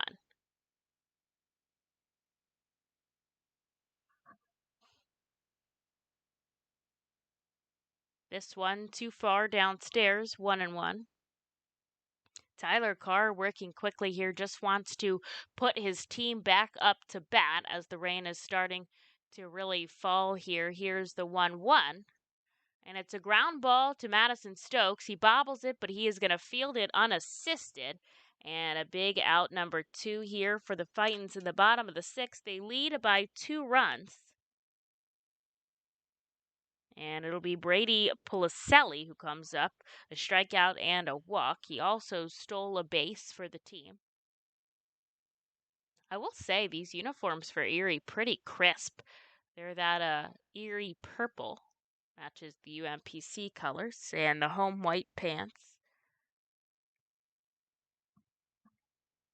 Carr gets a called strike on Policelli.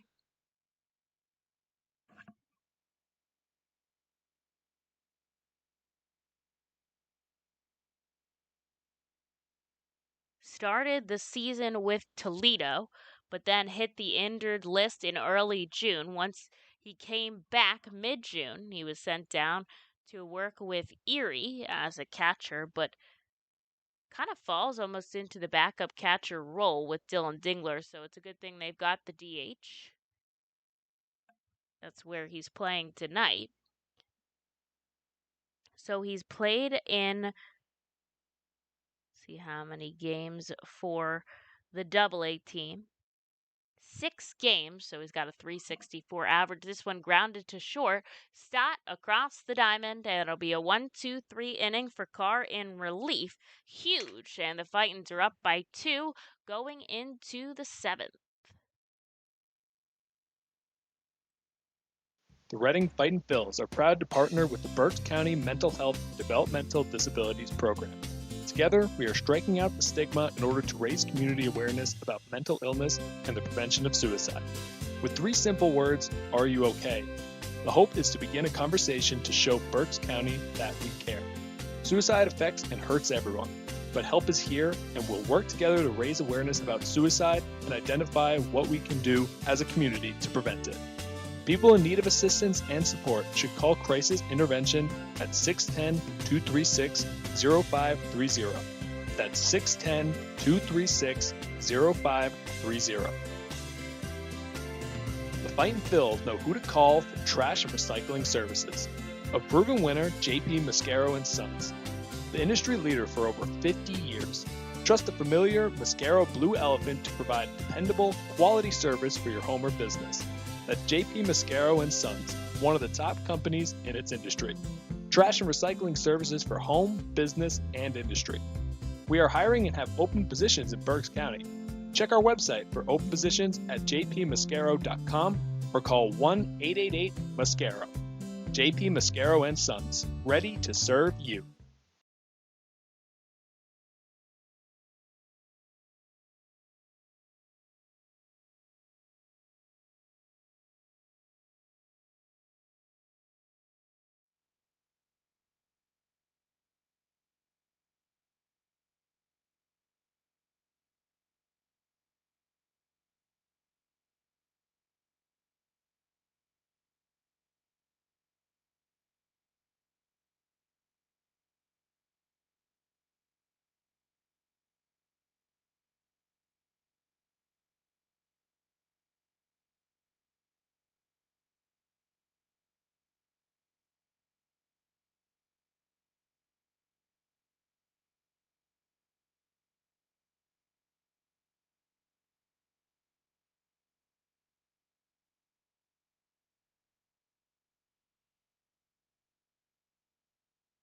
Well, they're going to make a pitching change at the park as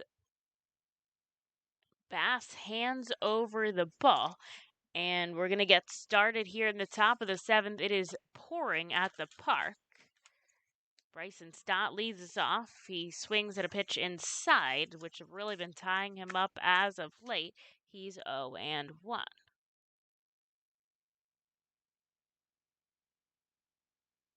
Yaya Chentoff is the pitcher called in to take over in the top of the 7th. 23-year-old out of Florida. Stott pokes it the opposite way. Torkelson with the jump. He catches a heated liner. And Stott is retired. That is just bad luck there for Bryson Stott. And out number 1 in the 7th. Tough when you've got a number 1 draft pick playing the hot corner there. Most other people wouldn't have been able to catch that hard liner. But Torkelson gets the job done. And here's Bonifacio. Chentouf, the righty, just 5'9" on the mound. He drew something in the mound dirt and pointed to the sky before he started throwing his warm-ups. I'll have to actually ask their broadcaster about if he knows what that is.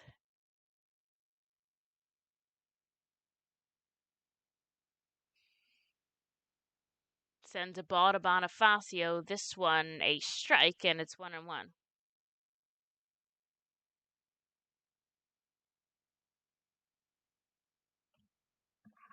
Fightins are up by 2 runs and 4 hits in this contest. Nobody has made an error. Carr came in, got a 1-2-3. Bottom of the 6th, this one fouled up the third base line, 1 ball, 2 strikes. 10 home runs here as Bonifacio notched 1 in the first for the season.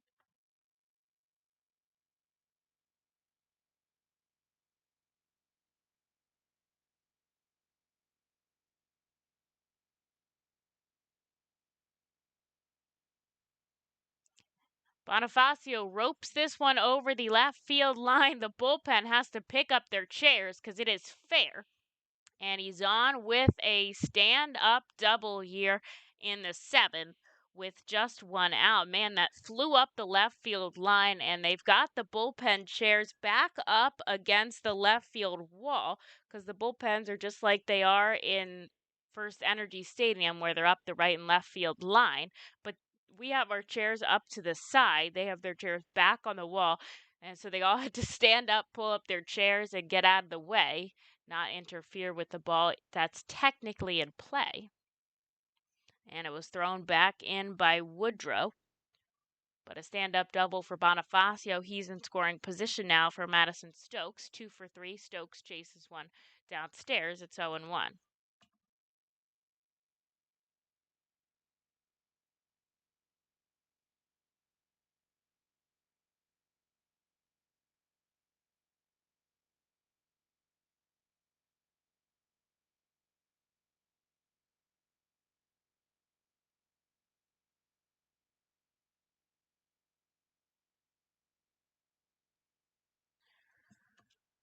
Oh, and 2 now to Stokes. There's 1 away in the top of the 7th. Chentoff backs off the mound and calls for time.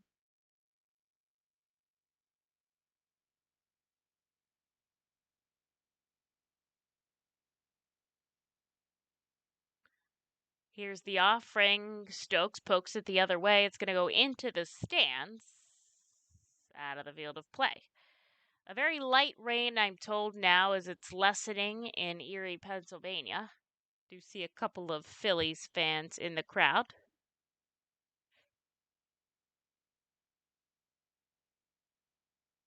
Phillies, speaking of, are up 4-0 over the Marlins there in the bottom of the 7th.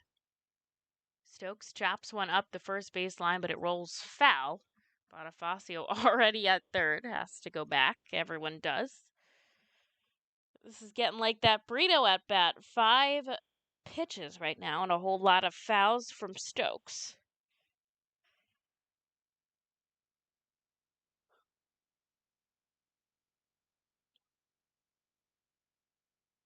Chentoff hammering the inside here. Stokes keeps making contact to stay alive. We'll see who wins this at bat. Hopefully Stokes with a runner on second.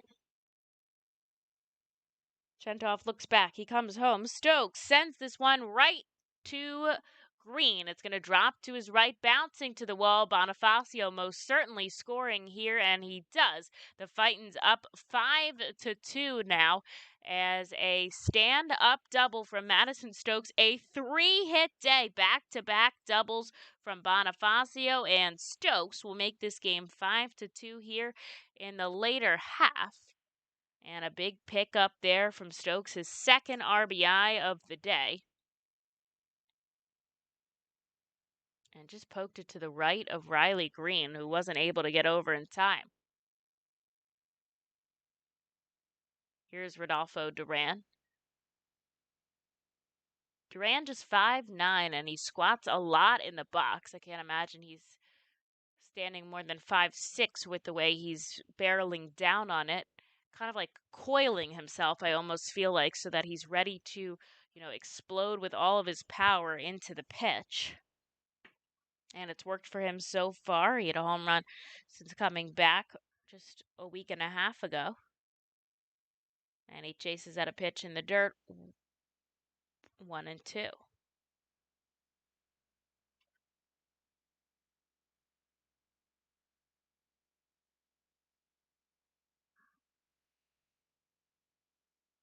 Stokes on second here. There's just 1 away.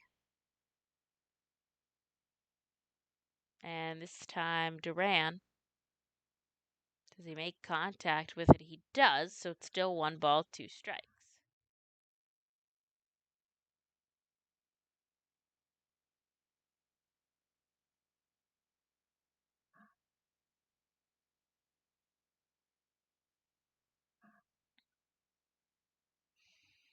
And he strikes out swinging after chasing another pitch in the dirt. There's 2 away now for Josh Stephen.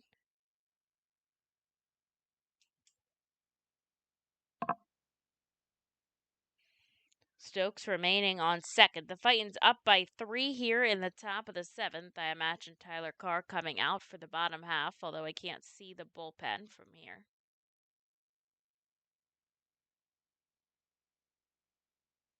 Chentoff steps off the mound. Now he gets back on, ball behind his back. He's waiting for Stephen to enter. Leaning over, getting the sign from Dingler. Crouching behind the plate, Stephen foul tips one back.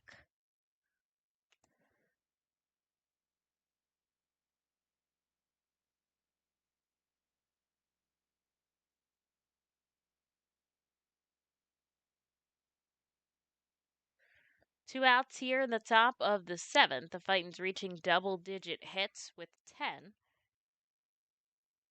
Compared to just the 4 they've held the SeaWolves to. Here's the offering, checks his swing. Does he go around? Yes, he does. And he's down 0-2.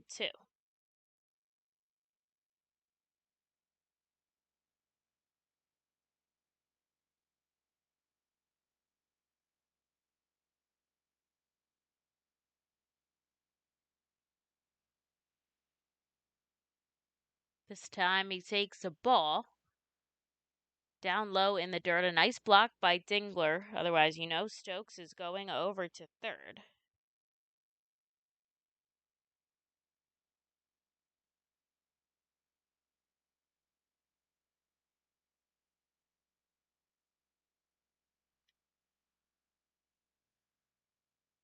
One and two, the count now to Josh Stevens. Fightin's threatening with a runner in scoring position. So for 3 on the day, leaning over. And the pitch, a ground ball up the first base line. It gets past Ward, down to the corner. Coming around and scoring is Stokes. We'll see how far Steven can get. The throw in is cut off. And here's the cutoff throw. Steven sliding into third. The second triple of the game, his first of the season. And he plays Madison Stokes. It is 6-2. Reading Fightin Phils. And Josh Stephen has been hot lately. Can't be stopped. Lots of extra base hits, and that'll prompt a visit from the catcher and the pitching coach out to talk to Chentoff. He's an out away from getting the job done. And McCarthy Tatum, who's had a 2-hit day, is up to bat.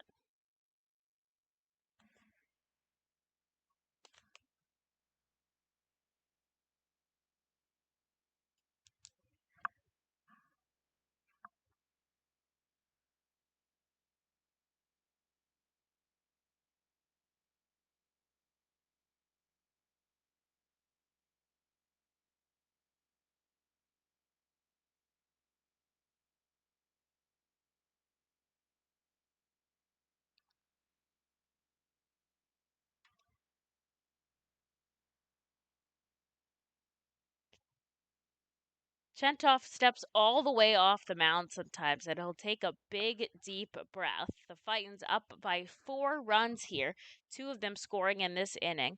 And over on third is Josh Stephen with McCarthy Tatum at the plate. A home run and a single, the first pitch inside.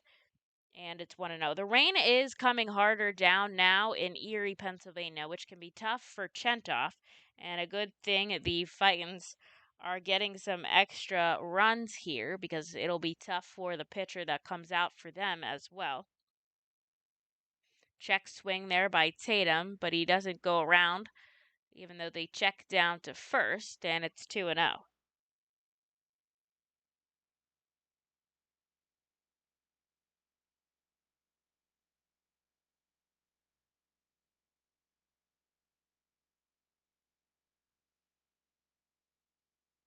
Called strike now downstairs. Runner on third here for the Fightins. 2 strikes here to McCarthy. Tatum, he's going to try to bring in Josh Steven. Chentoff on the third base side of the rubber. Kicks and fires home. This one, a sharp ground ball. Second to first, and that'll be out number 3. The Fightins scored 2 more. They lead 6-2 as we go into the 7th inning stretch. We'll take a short break and be back for more action in Erie. The award-winning Reading Hospital Tower Health Character Pool Party provides an unforgettable night out with your family and friends. Enjoy a baseball game while swimming in the 87-degree heated pool directly behind the right field home run wall. Plus 2.5 hours of all-you-can-eat buffet and photos and autographs with the crazy hot dog vendor and the Fightin' Phils mascot band. Regular game tickets are $30 per person for groups of 20 or more. Give us a call today at 610-370-BALL. T-Mobile is the leader in 5G coverage and speed. No one else covers more Americans with the fastest 5G. The R-Phils are proud to introduce T-Mobile as the title sponsor of our Plaza stage. Fightin' Phils fans can continue to expect great performances on game days and non-game days. The T-Mobile stage is home to great bands, such as the Truest Fightins mascot band and many others. It will also continue to house great musical performances during the off-season. Unlike any other area at FirstEnergy Stadium, the Stadium 61 Dugout Suite puts you at the closest seat to the action on field, located just feet away from the diamond on the first base side. With covered seating, ability and motion accessible seating, and the most unique view around, your group will thank you over and over again for a one-of-a-kind experience. Tickets for the Dugout Suite are $27 and include options to add food or drink packages.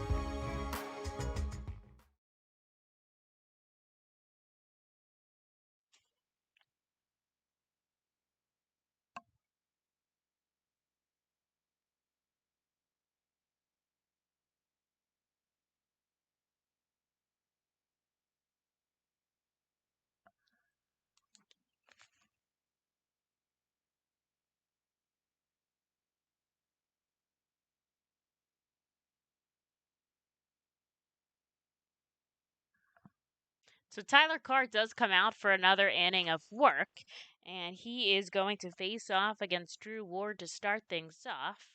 Takes him a ball, and the rain's still coming down hard here in Erie. Not many people left behind home plate. And he sends this one into left center field. It's going to drop between Steven and Gamboa. It's Gamboa who picks it up and throws it in. A slide from Ward into second. The ball gets away from Brito, who is the cutoff man. And Ward starts it off with a double in the bottom of the 7th. They're down by 4 runs now. And I could only imagine that it is a little bit tough with the rain on either side for both of these pitchers.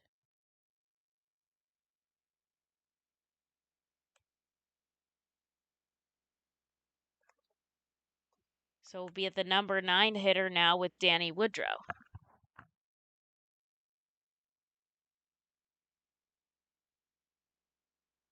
He goes for signs of bunt. Duran pops up. He does not want Ward to get to third. He's been successful with catching someone stealing earlier in the game.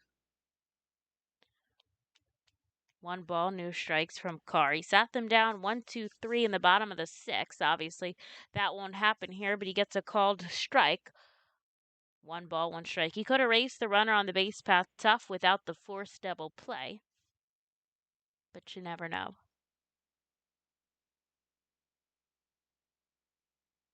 This one poked foul, and he gets ahead 1-2.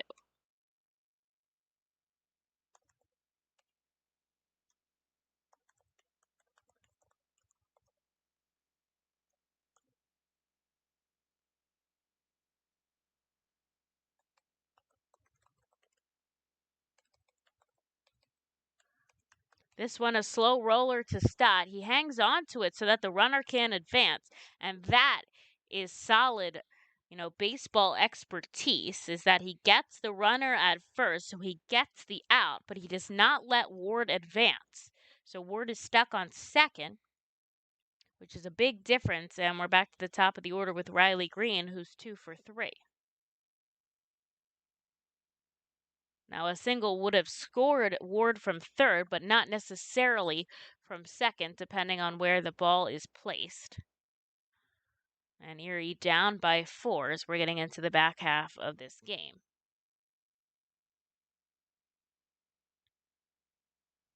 The Iron Pigs in the bottom of the 8th inning, they trail by 10 runs to Buffalo. And the final score, Hudson Valley 4, Jersey Shore 1. Clearwater obviously did not play, and the Phillies are still up over the Marlins. Green sends this one into right field. It drops to the left of Bonifacio. Ward will certainly score. I imagine this will be a stand-up double to Green, and it is. So it is 6-3. And they have 2 doubles in an inning as well, as the Fightins did. A 3-hit day for Riley Green. And it cuts the lead down to 3 for the Erie SeaWolves with just an out. Here's Drew Quadler.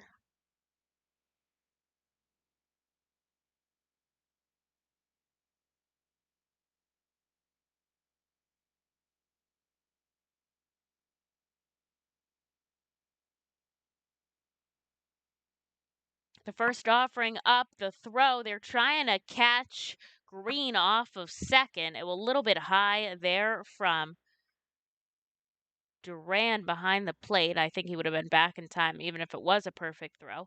And it's muddy now in the field. You can tell with that slide from Green all over his gloves and jersey. And he cuts up Kreidler on the inside, 1 ball and 2 strikes. He's trying to dry off his bat.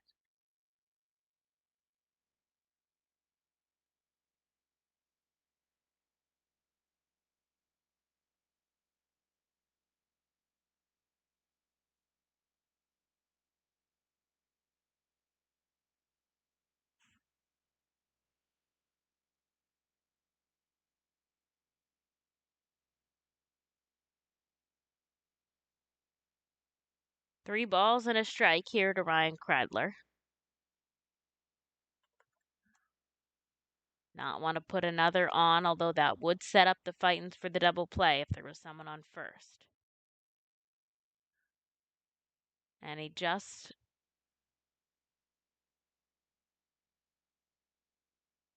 taking his time is Tyler Carr now.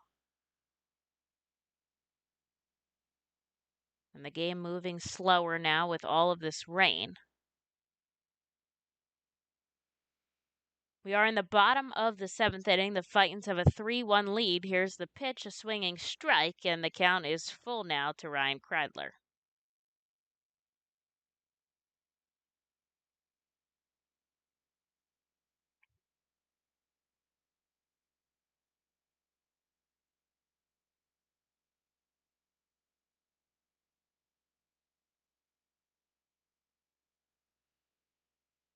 Kreidler wiping off his bat. He does it with his glove, and I don't know if that's quite going to do anything. Try to grip it with the bottom part.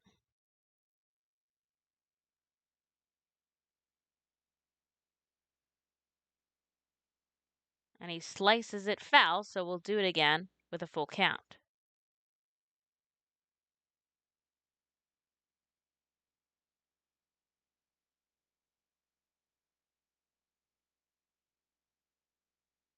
The Reading Fightin' Phils and the Somerset Patriots are battling for the highest home run count in the Double-A Northeast, which is pretty impressive. And the Fightins are actually battling, of course, with Somerset for the highest in all of Double-A. It was the Naturals who were leading with 67, and he will walk Kreidler down to first. There's 2 on and 1 out for Carr with Torkelson up at the plate. That is the tying run.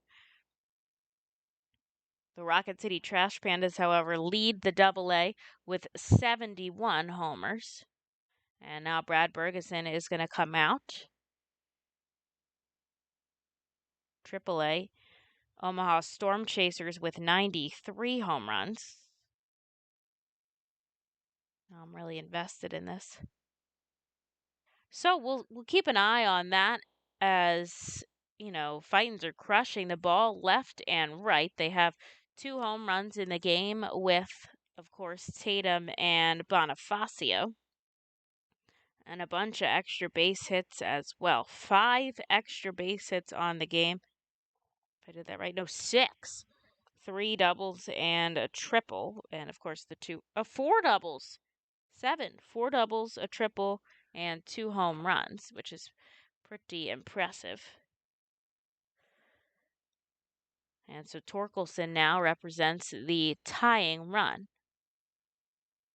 Up at the plate, Carr goes inside. 1 ball, no strikes. You got to wonder what Bergie says to Carr there.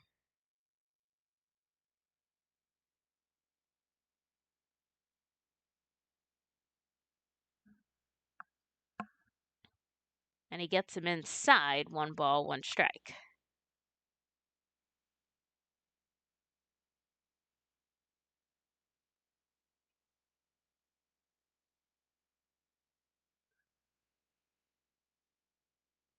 Two runners on here, just 1 out in the bottom of the 7th. This one, a grounder back to Tyler Carr. They're going to go for 2 over to Daniel Brito, and they are able to get 2.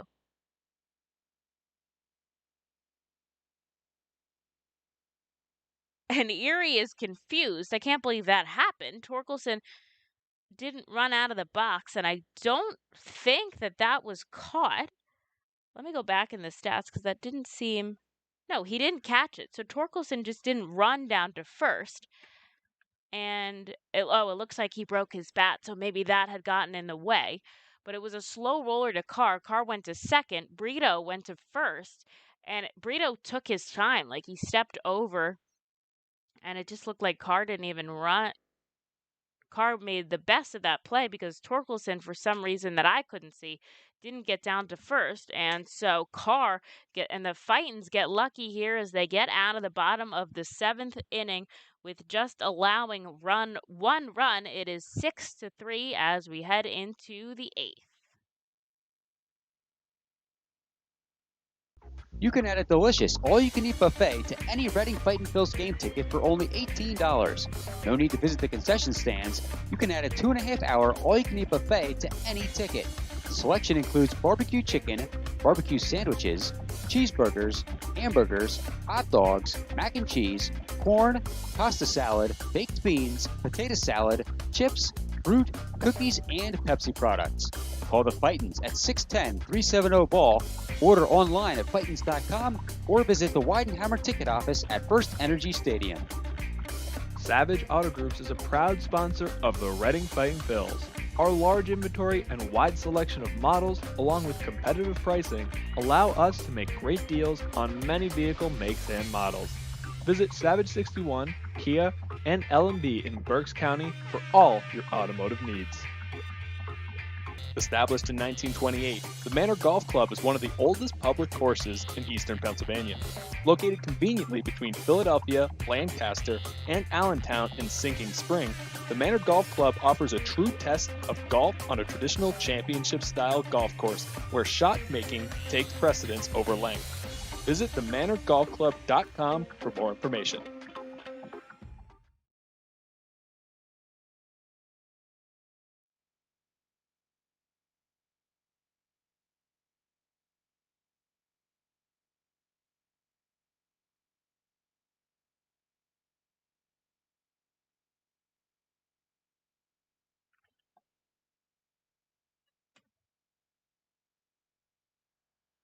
And they'll make a pitching change. Ruben Garcia stepping out for Yaya Chentoff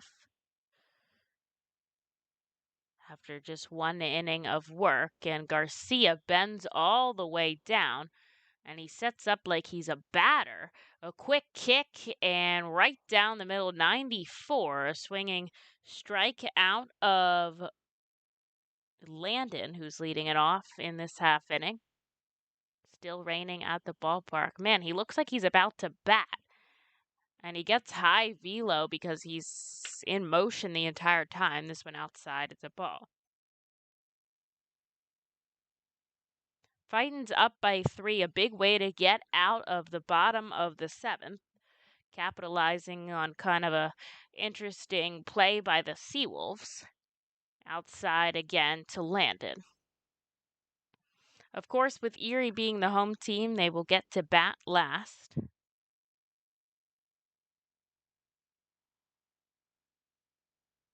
The righty deals inside. Landon pops it up out of the field of play.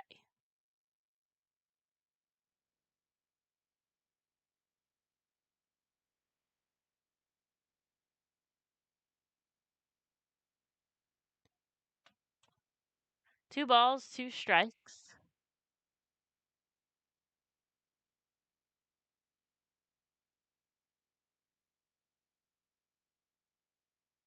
And it's low in the dirt. Full count.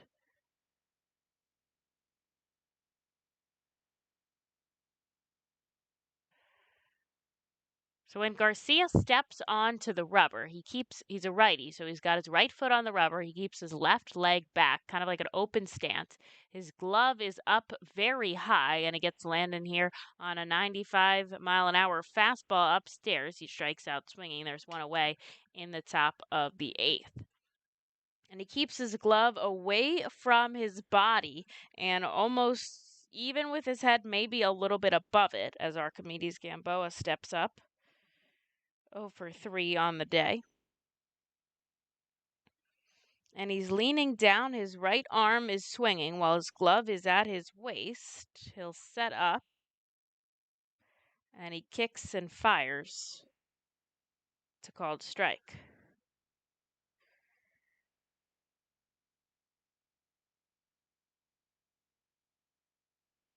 Fightin's looking to hold on to their 3-run lead. We're down to the final 2 innings of work here at the ballpark. And with his power there, Garcia throws himself off of the mound. But it was a ball, 1 ball, and 1 strike.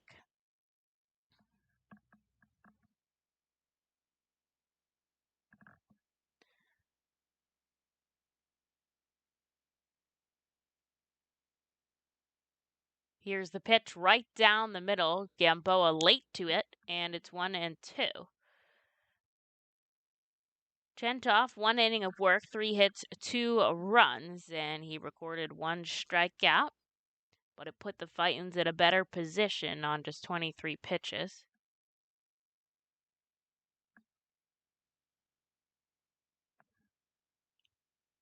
And he's outside to Gamboa, 2-2.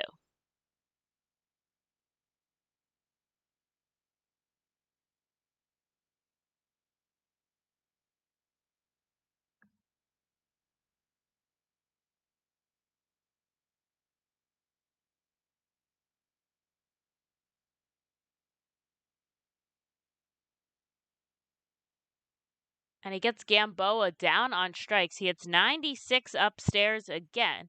The same pitch that he got Landon down, but he does it up high. And it is 2 away now for the top of the order with Daniel Brito. Garcia, 24, out of Port St. Lucie, Florida.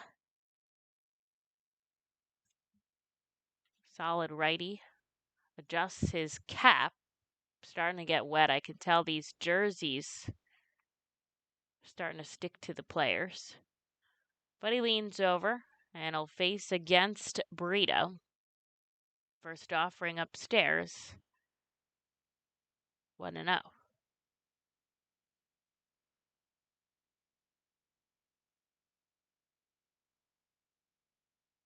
Brito looks back at the umpire who's saying something. It's Biarretta who's behind the plate tonight. 1 ball, no strikes here.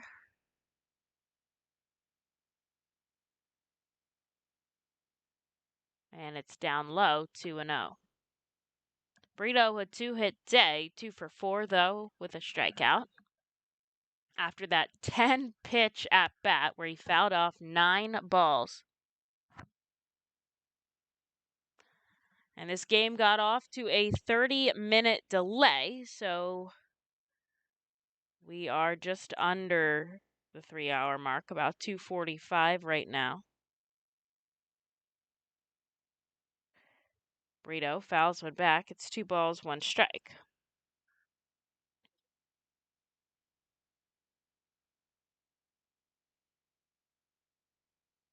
Shuffles his bat around above his left shoulder, and he'll take the pitch outside. He's 1 ball away from putting himself on first for Bryson Stott.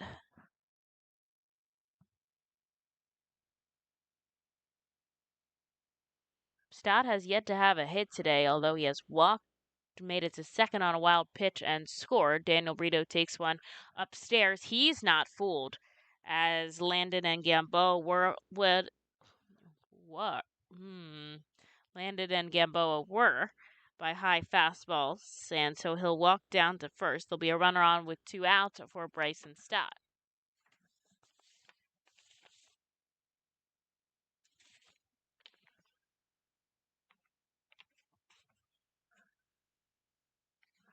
Stott with 2 outs and runners in scoring position is batting .333, which is pretty clutch for the young star.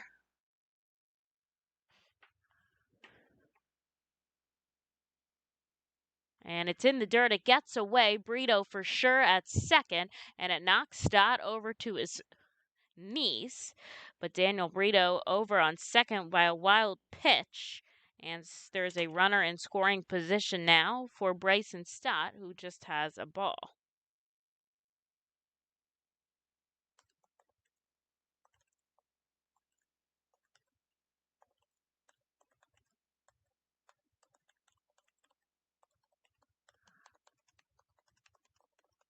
It looks like the rain is starting to slow up at the park. Still some umbrellas out. Can't tell by the cameras as much, but it doesn't seem to be too terrible. And the 1-0 is 2-0. It's outside. The high velo had been fooling some Fightin's batters, but I think now that they've seen the pitches from Garcia, they've been able to hold off just a little bit.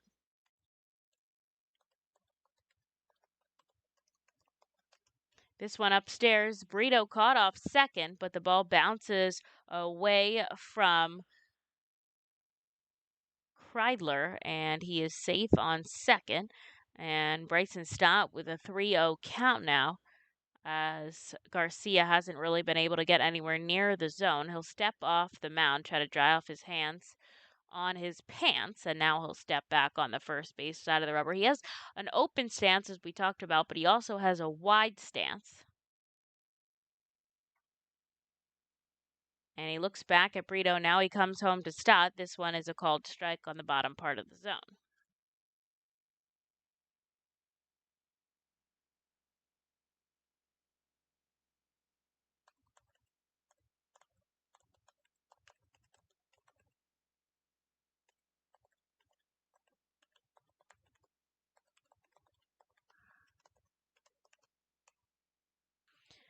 And he tries to get Brito. He kind of motions to pitch to Stott, then steps off and pitches to Brito. He's got to be careful. Doesn't want to get a balk late in the game. That would put Brito over on third and walk Stott down to first. 3 balls, 1 strike. We'll see if he comes home now. Kreidler is really covering the bag at second. Stott swings and misses on the outside corner again, and the count evens at 2.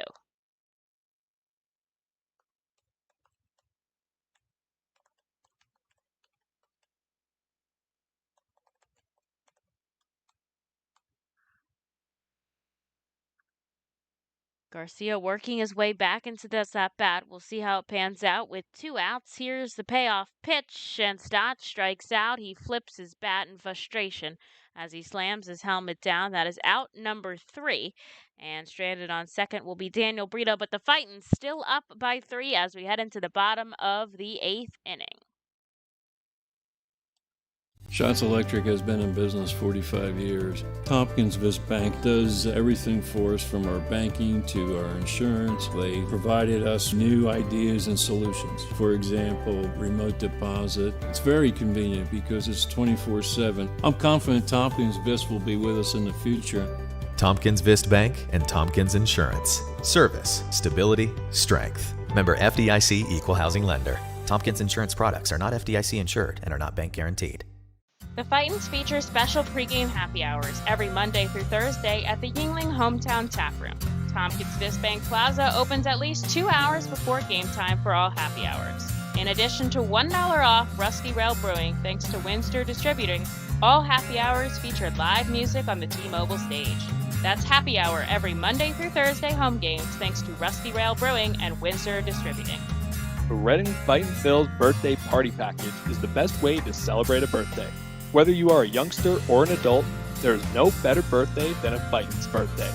The Fightin's Fan Birthday Package is customizable for fans of any age and starts at just $120. Base packages include 10 general admissions tickets to a Fightin's home game, an autographed baseball, and a VIP reserved parking spot. Fans can also add a wide variety of experiences and options to make sure your favorite Fightin's fan's birthday is a grand slam.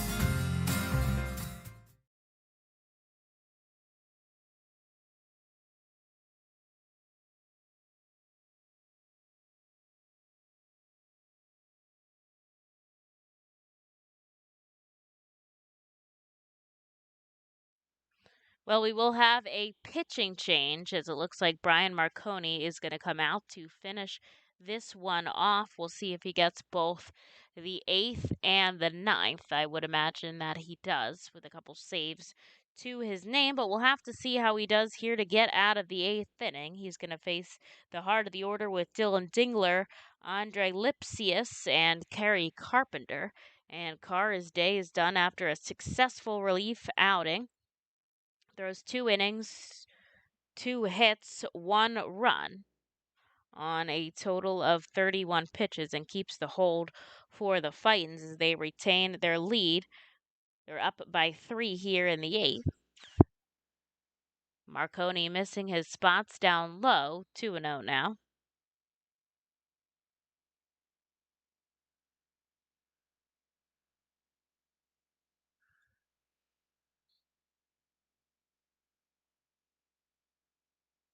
Three balls, no strikes here. They're all low. Duran really tried to frame that one, but it's hard when it's at the ankles to bring it all the way back up to the knees.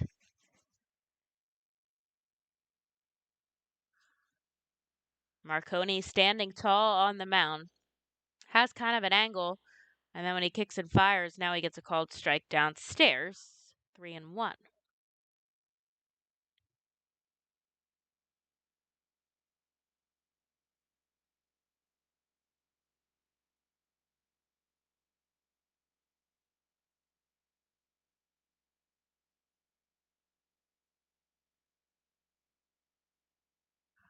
Well, he ends up walking Dingler to start off this inning. He's walked twice so far in this contest. Also had that triple that scored the first 2 runs of the night for the SeaWolves.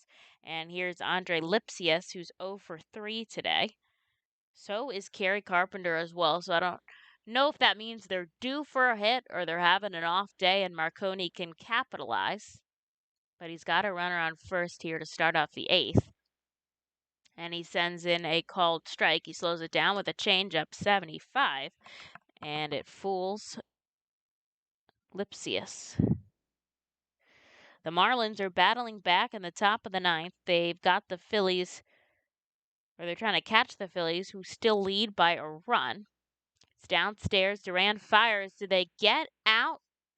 Dingler at first. They don't. He's safe, and man, is he muddy. It must be pretty wet there. Doesn't look like it's raining anymore. 1 ball, 1 strike now. Good throws from Duran behind the plate today. His pop-up time, very impressive. When the ball reaches his glove and then he pops up to throw. This one bounces in the dirt. It gets away from him. But it doesn't look like Dingler headed over to first.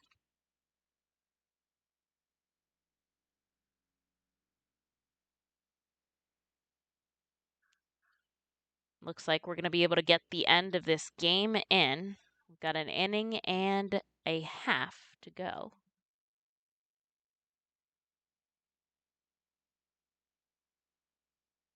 And here's the 2-1. He fouls it back. It's 2-2.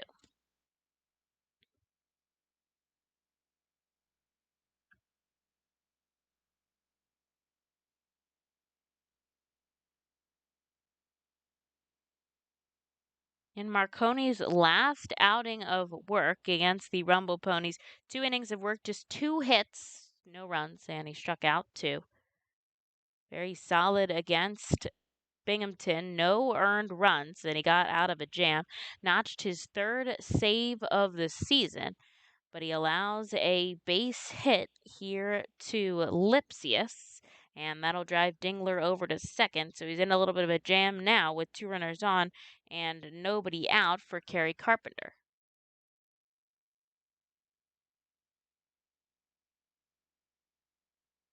Duran comes out just for a quick second to chat, and we'll see what Marconi has to offer.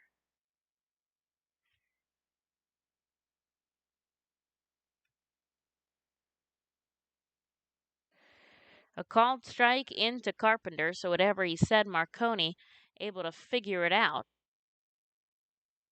Tough camera angle from center. It's very bouncy here, but the angle they've got at the third base cam, pretty solid. Whoever's working that cam, I appreciate it. 0-1 here to Carpenter. And he calls time. He'll step out of the box, not liking the time that Marconi's putting into this.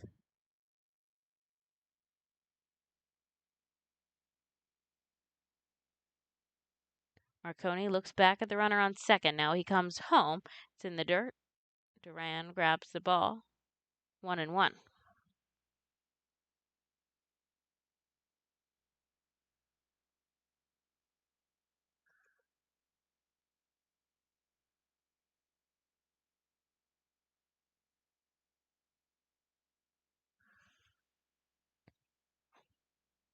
Marconi looking back once again. Now he'll come home. Duran on the outside, and they tie up Carpenter on a foul tip there. He just makes contact upstairs. It is 1-2.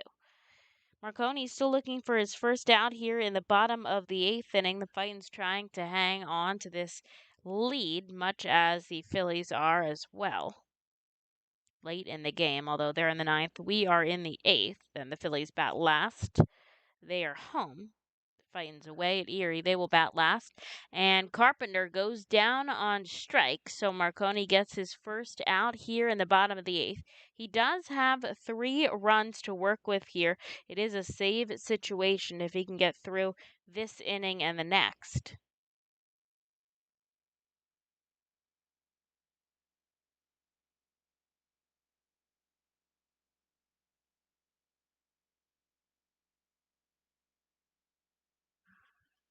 So Marconi will face off against Brady Policelli with 2 runners on and just 1 out. He'll look back, and here's the pitch. It's a called strike inside. A perfect pitch there from Marconi. Kind of throws across his body.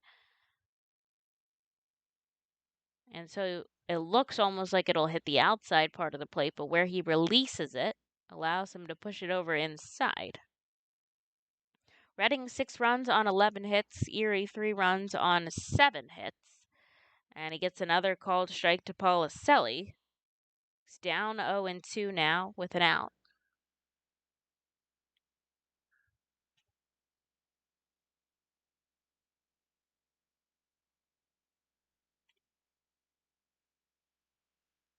Marconi shakes his head at Duran's sign. He pops outside and he gets him down swinging. A big strikeout pickup number 2 here for Marconi.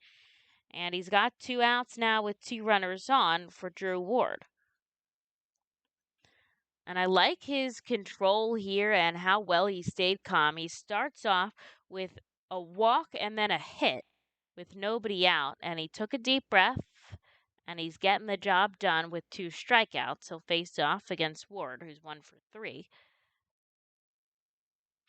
And Ward takes a called strike.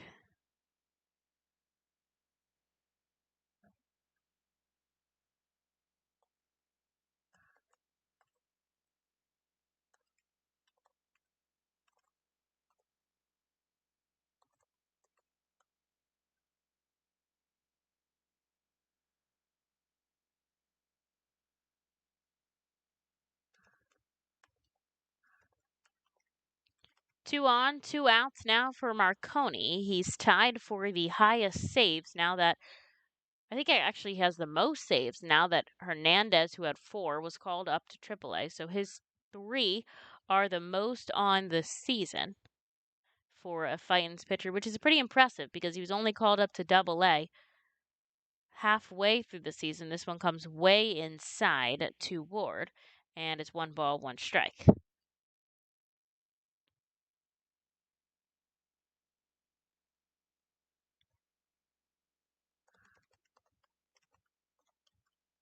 Not many people left in the crowd at UMPC Park, which I can imagine it is hot, humid, and wet. And it's coming late at night. We're in the middle of a week. It's a Tuesday. Marconi sets up, looks back. Now he'll come home with the pitch, and he gets a called strike. A nice pitch there. Fooled Ward, who looks stunned and frustrated at the plate. He's talking to himself as he backs out of the box and takes a practice swing. Rubs his jersey over his face. The rain's starting to pick up at the ballpark again in Erie. 2 on and 2 out now for Marconi as he tries to get the job done. Here's a ball inside and low. Ward drying off his bat now. Marconi staying composed here. You can see he's not riled. Steps onto the rubber, looks over at Duran.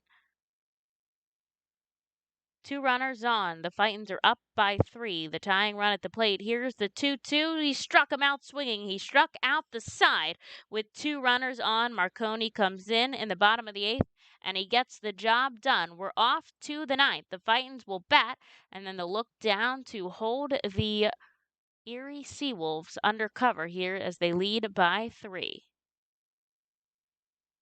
At Savage 61, our goal is to assist you in making a confident decision. Our friendly, professional staff members are available to answer all of your questions and listen to all of your needs. Whether you're shopping for a new or pre-owned vehicle, we're ready to help you with your search. Visit our dealership on Pottsville Pike today. The R. Phils and Savage 61 are excited to bring you Fightin's Baseball live from the comfort of your own home. If you are listening to this now, you're probably watching on YouTube, Facebook, or Twitch. Thanks for tuning in, and feel free to check us out on rphils.com/pressbox for all the elite baseball information on the Fightin' Phils. The world-famous Fightin' Phils mascot band celebrates its 21st season in 2021, with pregame concerts starting Saturdays in May thanks to Truist. You heard right, actual mascots playing in a rock and roll band. See Quack the Rubber Duck on lead vocals and guitar, Screwball on drums, Bucky on bass, Change Up on bongos, and Blooper on lead guitar. A real band jamming on the T-Mobile stage before Saturday games this season. Don't miss the one-of-a-kind Fightin' Phils mascot band. Pre-game on Saturdays thanks to Truist.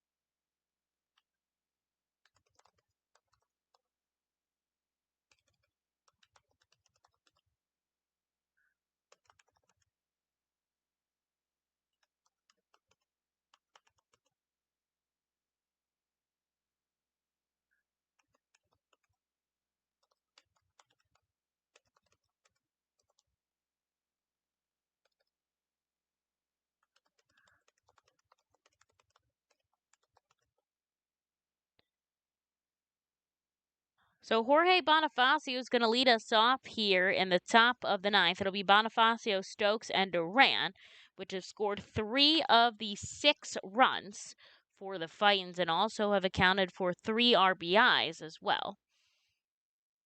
Bonifacio takes the first pitch strike from Garcia. I assume it will be Marconi, who comes in the bottom of the ninth to close things off, but the Fightins will have an opportunity to add some more runs. Here's the 1-0 to Bonifacio. It bounces off the glove of Garcia, and nobody's able to pick it up. So I would imagine that's a single. It's not really an error there, but we'll see how they score it. Anyways, Bonifacio reaching first safely, and a good way to start things off in the top of the ninth.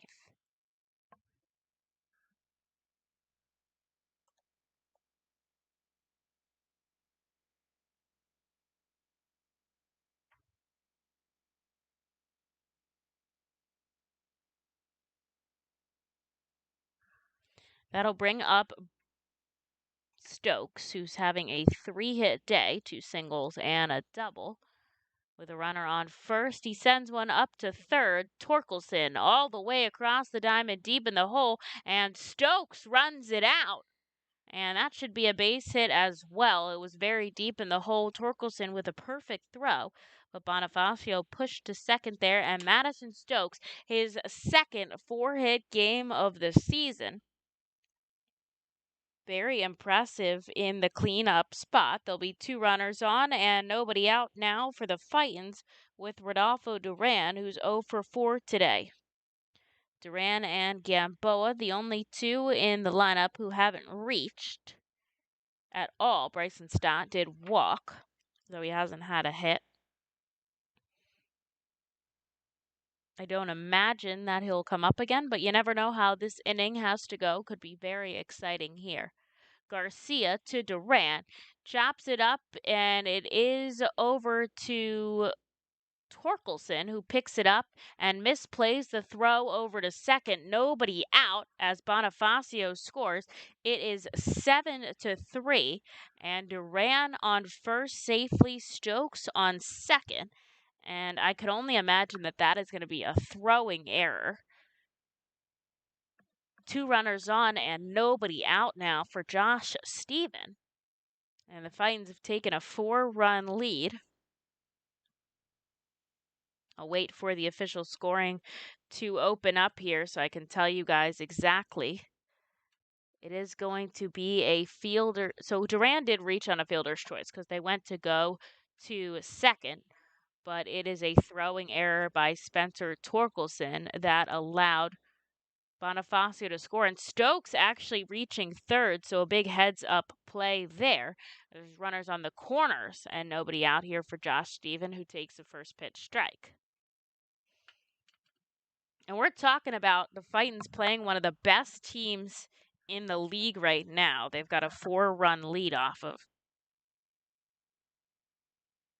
Stephen takes a fastball up in the zone. It is 0-2.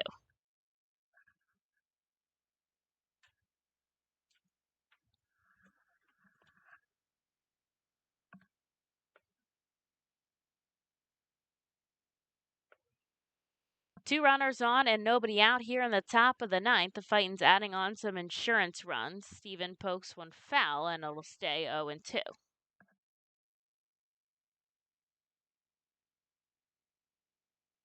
Now, both teams have notched a lot of hits. The Fightins 13 and the SeaWolves 7. But out hitting the other team almost always results in outscoring the other team.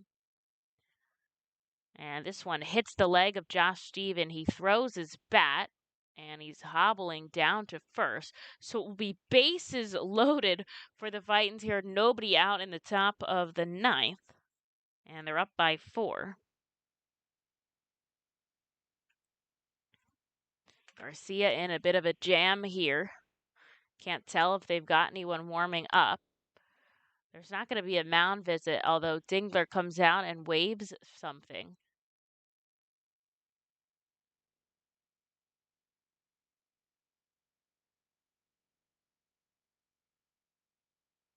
And here's the pitch from Garcia. Tatum chops one on the inside, foul. Kind of ties up his hands.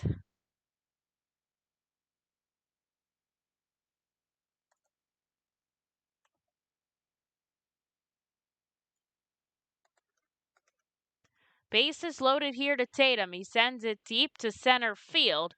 Going back and over is Carpenter. He makes the catch and right. I can only imagine Stokes is tagging and scoring, and he does.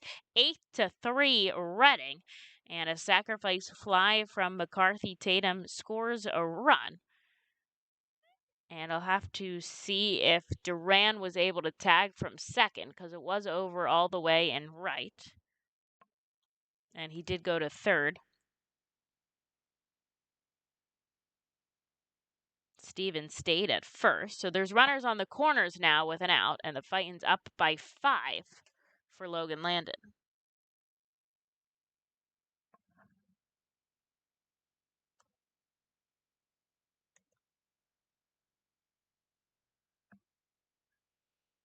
Two runs have scored already here in the top of the ninth, and there's only one out.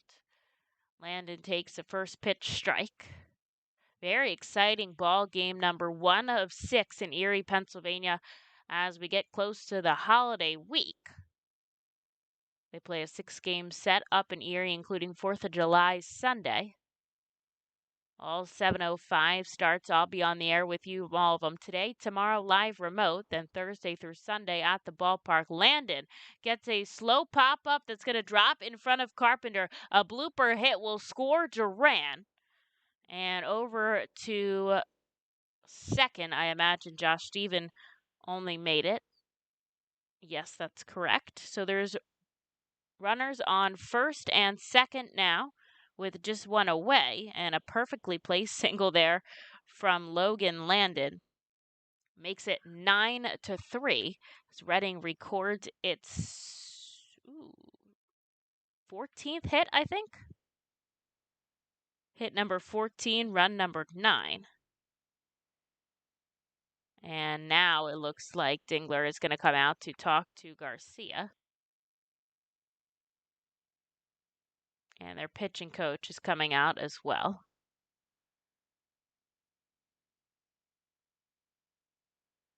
He's covering his glove with his face.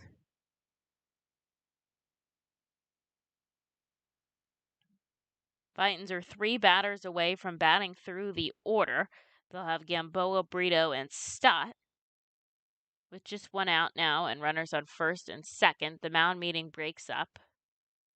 Josh Steven and Lipsius having a nice chat out on second.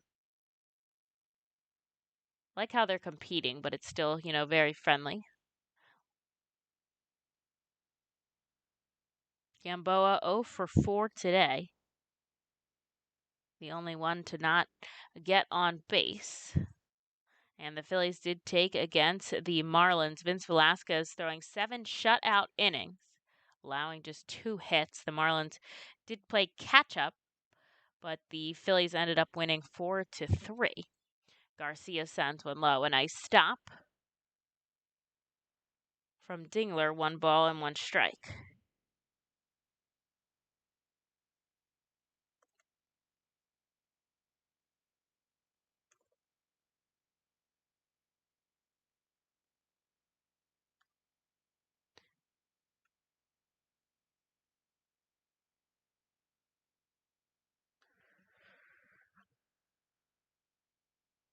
A lot of time here for Brian Marconi to wait through the top of the ninth. I'm sure he is very happy about it. He's not in a save situation anymore. 3 runs or less is a save.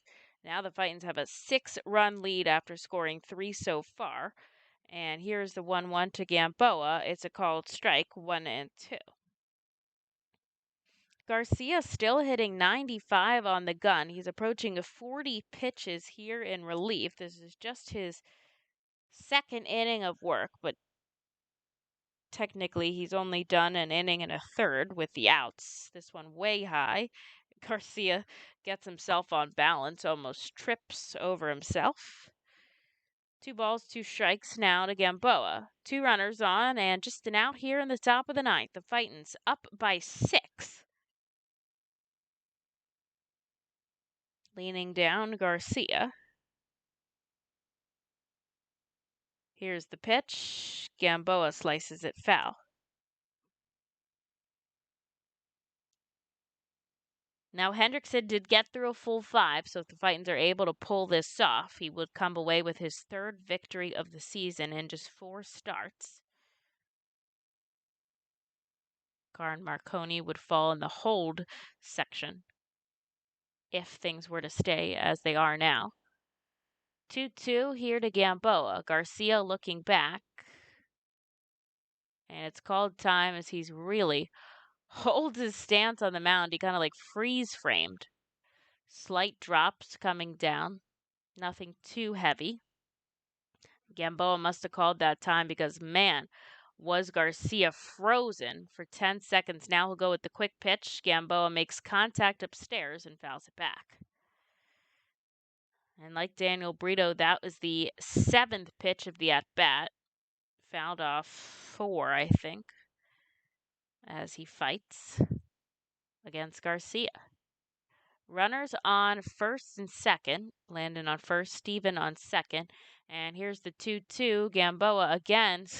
Martinez tries to make the play in the first base coach's box, but it's hit too sharp. And it'll stay 2-2.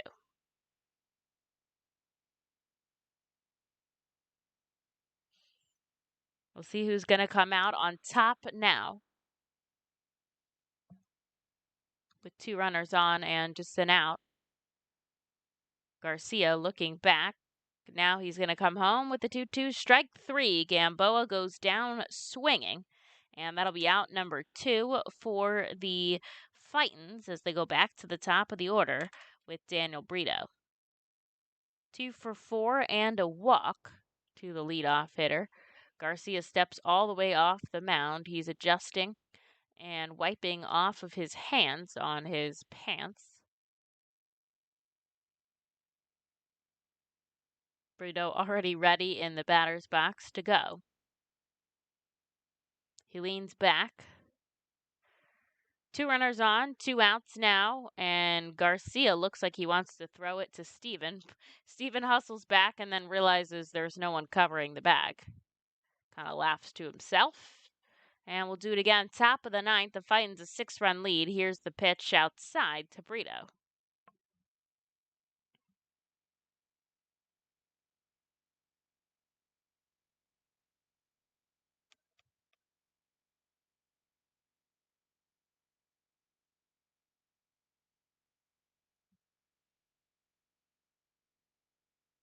Here's the 1-0 from the starter. Fouls it up the third base lines into the stands.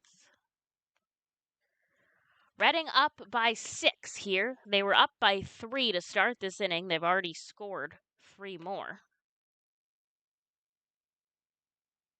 2 in the first, 1 in the second, 1 in the fifth, 2 in the 7th, and 3 in the 9th. The SeaWolves just trying to get out of this so they can bat in the bottom half.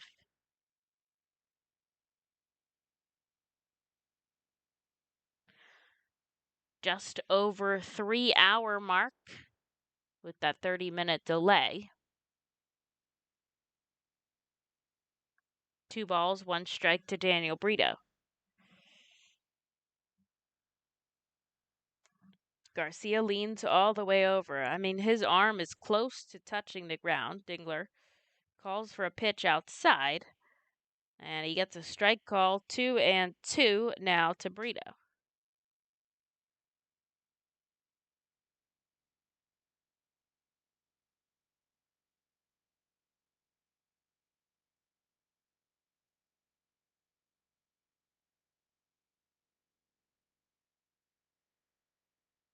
Way outside.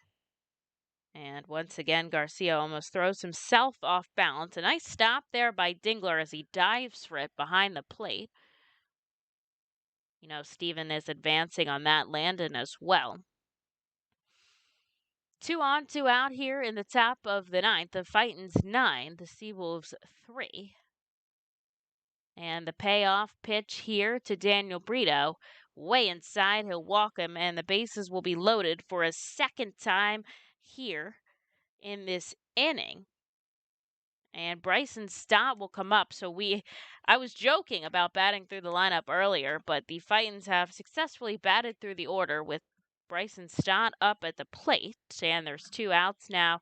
Seems like we'll get a pitching change as the manager's coming out. So we'll take a short break here as we look to finish off the ninth. They take the ball away from Garcia, and we'll find out who they give it to in just a second.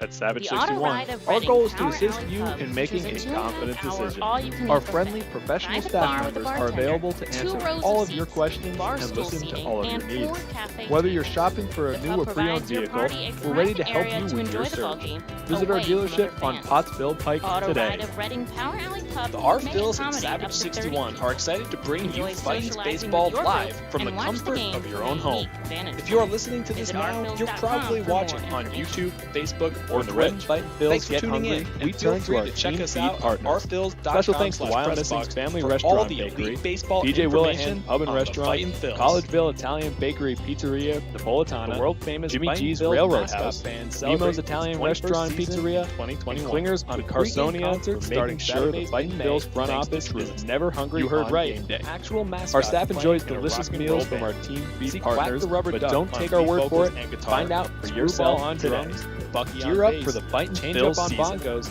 And visit the Rupert on Brentwood guitar. Industries Fightin' A real Bills team band store jamming at on the FirstEnergy T-Mobile Stadium, stage before or Saturday check out games our this online season. store 24 Don't hours miss a the day, one-of-a-kind 7 days a Fightin' week Phils at mascot band. rphils.com/shop. On Saturdays, We have a thanks to wide Truly. variety of Fightin' Phils hats, t-shirts, kids apparel, and more. Looking for something new? Check out our latest selection of Los Luchadores de Reading and Reading hot dog gear, plus throwback black R-Trans R-Phils attire. Root for your Fightins in style. Stop by the Brentwood Industries Fightins team store or rphils.com/shop.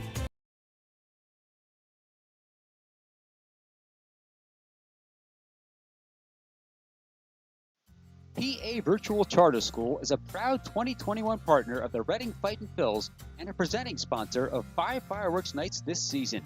Pennsylvania Virtual. Well, we've got to cut our ad short. I'm sure you all are upset about that. To get back into the game, as Joe Navalon takes the ball from Ruben Garcia, and he'll come in with the bases loaded here and 2 outs, and Bryson Stott up at the plate, who wanted to punch that one over the fence, but instead it was fouled back into the netting. He was upset after striking out in his last at bat. You could tell when he threw his helmet down, but he'll get another chance here that he probably didn't think he would have. And he comes in with the bases loaded. We've only seen one grand slam on the season, Bonifacio, and Stott holds off on a ball downstairs. It is 1-1. Now the Fightins up by 6 runs here in the end of the game. But of course, the Erie SeaWolves are home, so they will bat in the bottom half. Stott just a walk on the day, otherwise 0 for 4. And there's 2 outs here and the bases loaded. Leaning down is Navalon. Setting up Dingler down the middle. Stott swings and misses. He's just behind the 92-mile-an-hour fastball, and it's 1-2. Navalon just a strike away from getting out of this half inning. And you know Stott would love to make his mark on this game.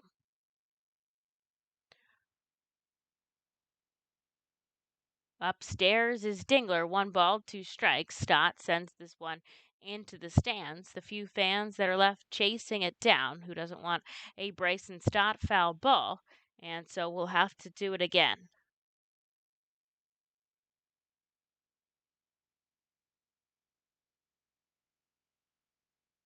Bases loaded with Fightins here in the top of the 9th. There's 2 outs and Bryson Stott at the plate.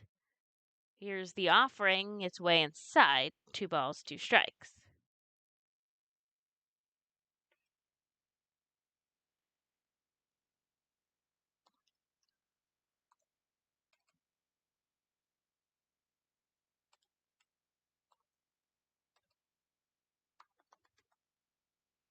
Here's the 2-2 with the bases loaded. Foul tip and into the glove of Dingler. Stott in disbelief now as Navalon comes in and gets the job done with the bases loaded, although the Fightins have taken a 6-run lead. No longer a save situation. We'll see who comes out to close out this game in the bottom of the 9th. The Fightins feature special pregame happy hours every Monday through Thursday at the Yingling Hometown Tap Room. Tompkins Viss Bank Plaza opens at least 2 hours before game time for all happy hours. In addition to $1 off Rusty Rail Brewing thanks to Windsor Distributing, all happy hours feature live music on the T-Mobile stage. That's happy hour every Monday through Thursday home games thanks to Rusty Rail Brewing and Windsor Distributing. Savage 61 is a proud sponsor of Fiesta Fridays. Enjoying our Phil's game, great food, music, entertainment, and so much more here at the ballpark. The team will play as the Los Luchadores and will be wearing their Los Luchadores de Redding Latino tribute uniforms. Visit Timmy Profit and Savage 61 Pennsylvania's most awarded dealership for all your automotive deals. Feasers Incorporated, a family-owned full-line food service distributor located in central Pennsylvania. Services restaurants, sporting facilities, theme amusement parks, healthcare facilities, educational facilities, and other institutions throughout Pennsylvania and the Mid-Atlantic region. For over 100 years, Feasers and its employees have committed themselves to making customer service their highest priority. Feasers works hard to provide customers with the products they require, delivered by their helpful fleet drivers. Feasers is large enough to serve and small enough to care. For more information, call 800-326-2828 or Feasers.com.